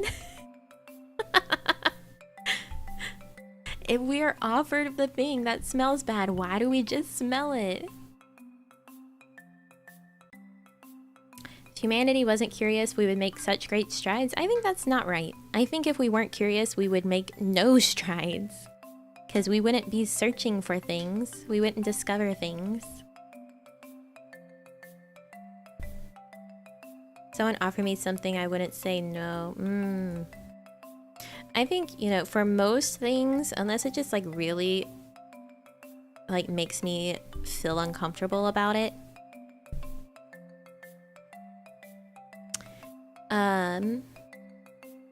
I would try at least once. We wouldn't. Okay, there you go. There's your correction. There's a correction. Same thing for spicy food. See, I like spicy. So if someone's like, this is very spicy, I'm like, hell yeah, let me try it. Let me try it. Been like that for a couple of years now. Been trying all sorts of weird foods lately. It's fun. It's fun. Fun to try weird things. Especially if you're like, you know what, that could work. I tried surströmming, ordered some online out of curiosity, found it surprisingly inoffensive. I love all kinds of fish and fermented foods. Oh, I think I know what that is. I don't think I would try it, no. I don't think I would try it. Not sure I entirely agree that there would be absolutely no strides because some things were researched and designed out of necessity. But yeah, curiosity has led to great and terrible things. Okay, to be fair, would you not say that necessity leads to the curiosity of how can we fix this? Or what can we do with this for this thing that we need? I would say more necessity fuels curiosity. Because you can say all day long, I need this, but if you're not curious about how to fix it, then necessity isn't going to make the stride itself. Curiosity is still an absolutely integral part of it.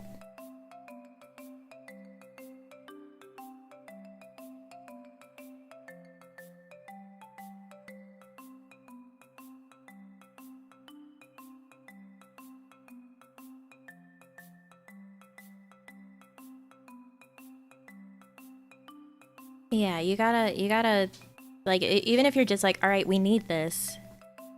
Okay? I need this thing, but I'm not gonna be curious enough to figure out how to fix this thing. You can acknowledge that there's a necessity for something and not be curious enough to figure out how to do it.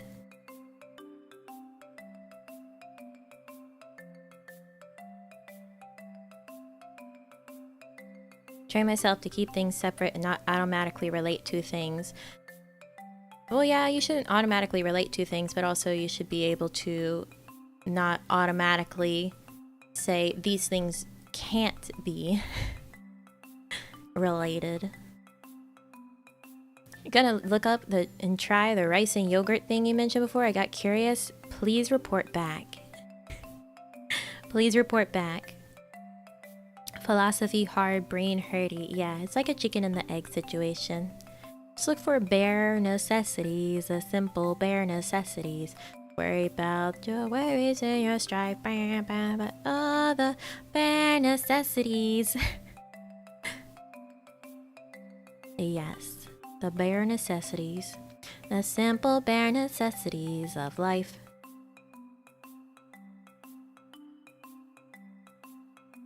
I still need to actually fill in what to do for 2 days of the schedule.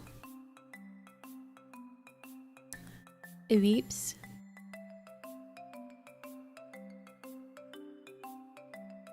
Acapella should be fine. How are they gonna clock me? Gonna pour yogurt in my rice cooker? Alright. Okay.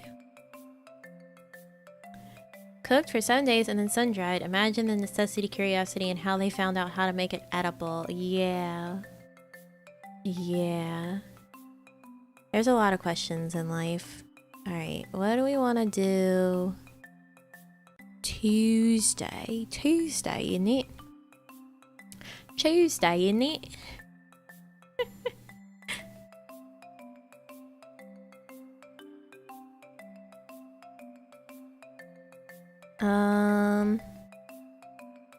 Tuesday, innit? I have a British friend that I always make fun of, like the British memes with her. I'm like, haha, Tuesday, innit?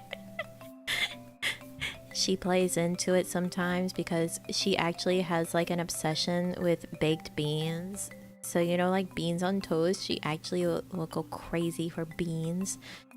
She's such a bean person.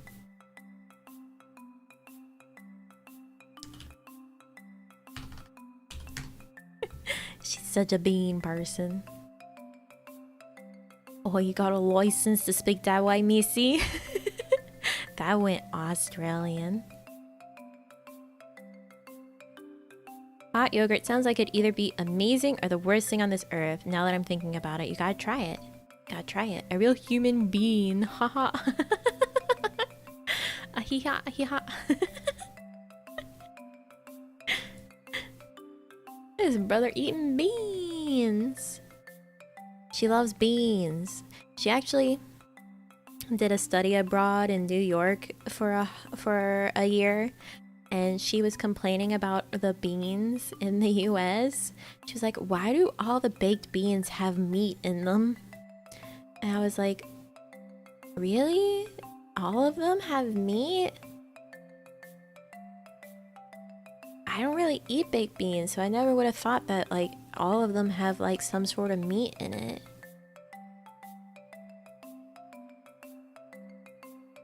You eat all my beans? No. No, I haven't eaten all your beans. All the beans here have evolved a defense mechanism against the British. And she was like, why aren't there just normal baked beans? No, if you look, like a lot of the baked beans in the US have like bacon and stuff in them. Or they've been cooked with bacon. Because I think she's vegetarian. So if you looked at like canned baked beans in the US, most of them have like bacon listed in the ingredients because they've been cooked with bacon at some point.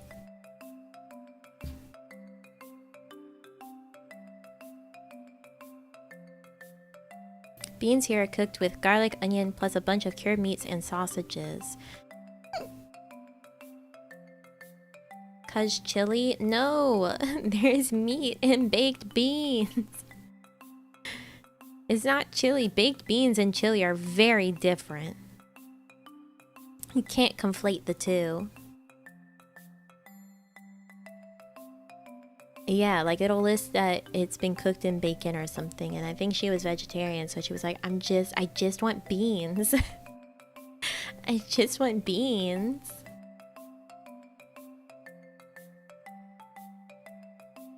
And she could not get just beans.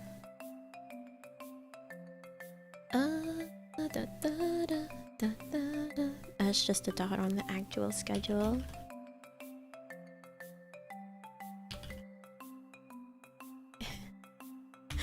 I'm begging to actually be able to type properly the first time I go to type something. Alright, how you guys feel about having karaoke the day after celebration stream? Since I don't think we did any karaoke this week, right? Or did we? Kind of we did. We did the gorilla one. Was that this week? I don't have a sense of time. Depends on the time slot. It's gonna be 2 a.m. JST, so I'll finally not have to be quiet. Yeah, it would be day karaoke. It'd be day karaoke. That's why I'd be putting the karaoke there. Yeah, there was the unarchived Disney one, but I have no sense of time. So I don't really know when it was. I just know it happened. I also deleted it because I was like, I really don't want Disney to eat me alive. I don't want Michael Mouse to eat me like he's been put in a bucket and then had the back lit on fire.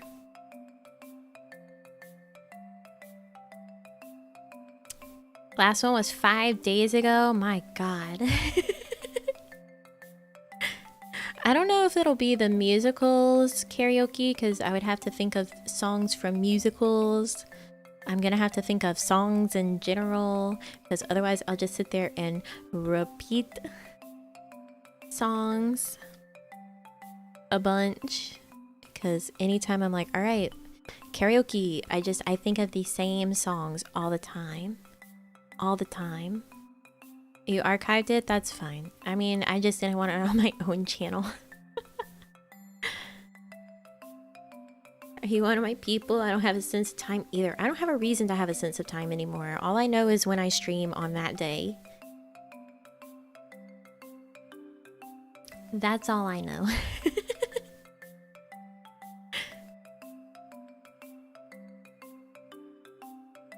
Squirrel's fine. She's lying down on the floor.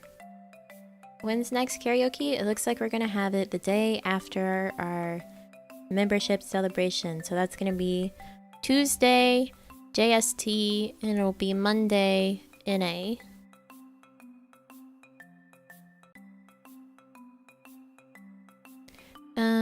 And then Saturday, what do we want to do Saturday? Saturday.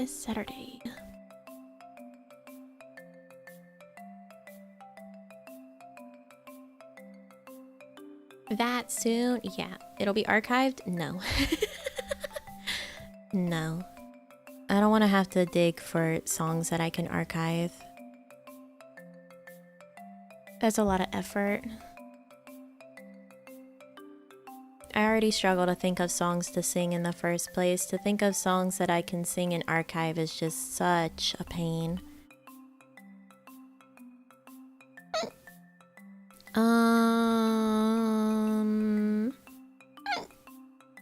Oh my God.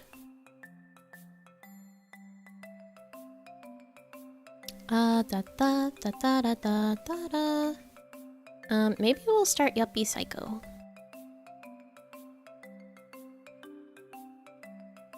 There we go. Yuppie Psycho.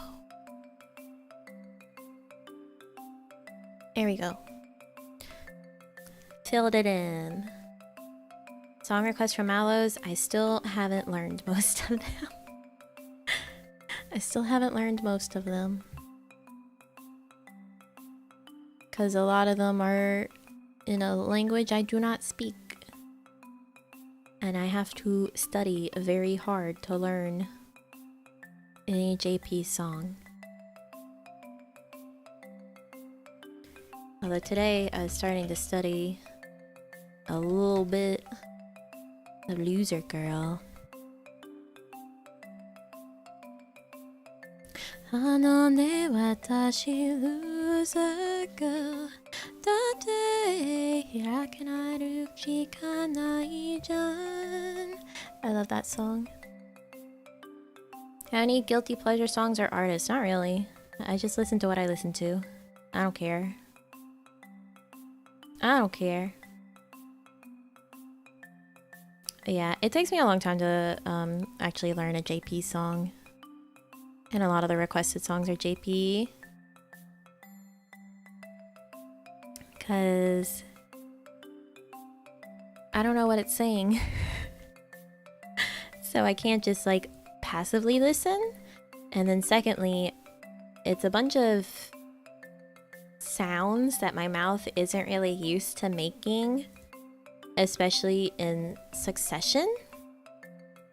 So I have to like really practice to make sure I say the sounds properly, or can even say the sounds properly, or at all in an intelligible manner.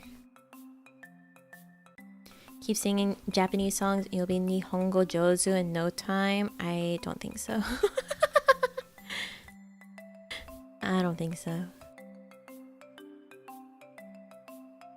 There are English versions? Yeah, but usually I think most trans lyrics sound bad. I was listening to some of the trans lyrics that people have done for Loser Girl earlier, and they sound bad. It's very hard to get like actually good sounding trans lyrics, in my opinion. They just don't sound right.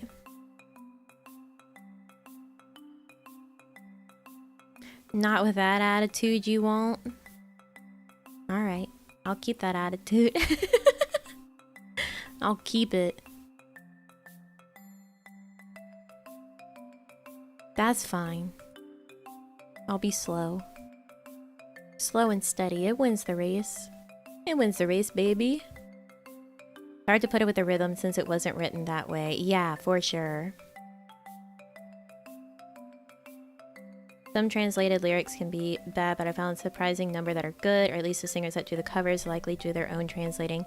Yeah, that's what I mean by trans lyrics, not just like actually translated, like directly, literally. A lot of the time trans lyrics are translated and then changed to match better with the rhythm, so even then they're not like proper translations usually. Like if you look at the actual translation for Weight of the World's lyrics, and then you look at the English lyrics for Weight of the World, you've got different things happening in them, and I don't like that. If I'm gonna sing a song, I want either the trans lyrics to sound good in general, or two, I'd rather the song be sung in its original language if I can do that. I want to actually respect the original iteration of it, the artist intent when creating it.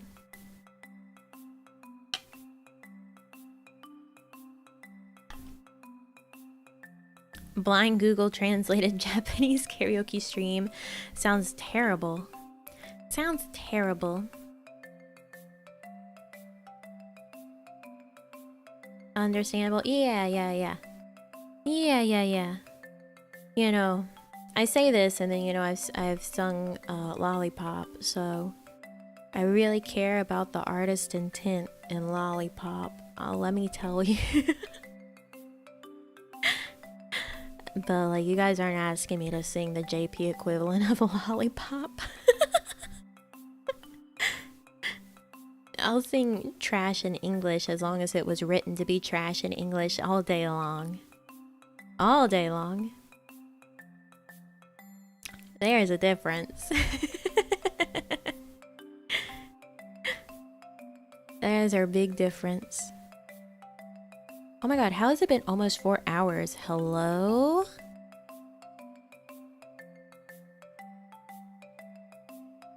What?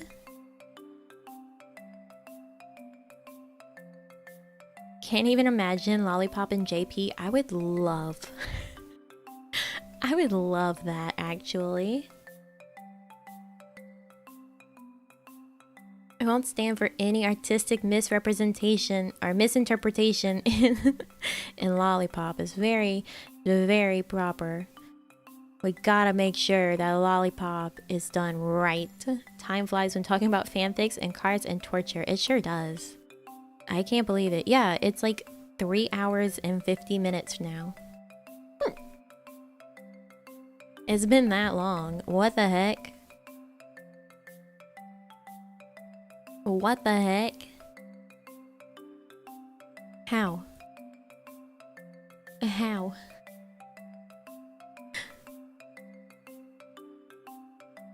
Although I am getting tired. We're gonna end it probably before the 4-hour mark because I need to sleep. I gotta do my usual schedule and waiting room and thumbnails and everything tomorrow.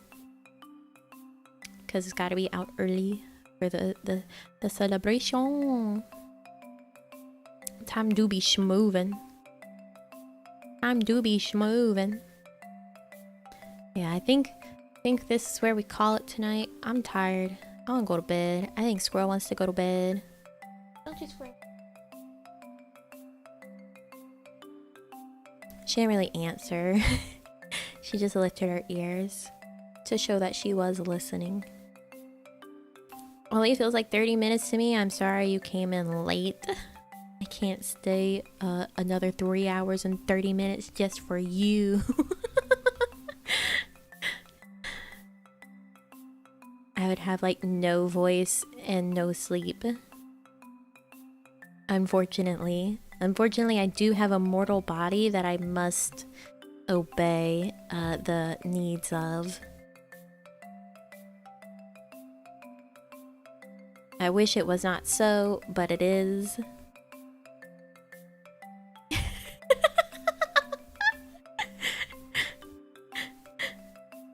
Don't be selfish. Imagine having a mortal body. I know, right? All the things that I did as a kid to try and end it obviously didn't work, but yet here I am, still mortal in the end. Still mortal in the end. What's up with that? What's up with that? Alright. It's time for sleep. It's time for sleep. I will see you guys on Sunday. Sunday.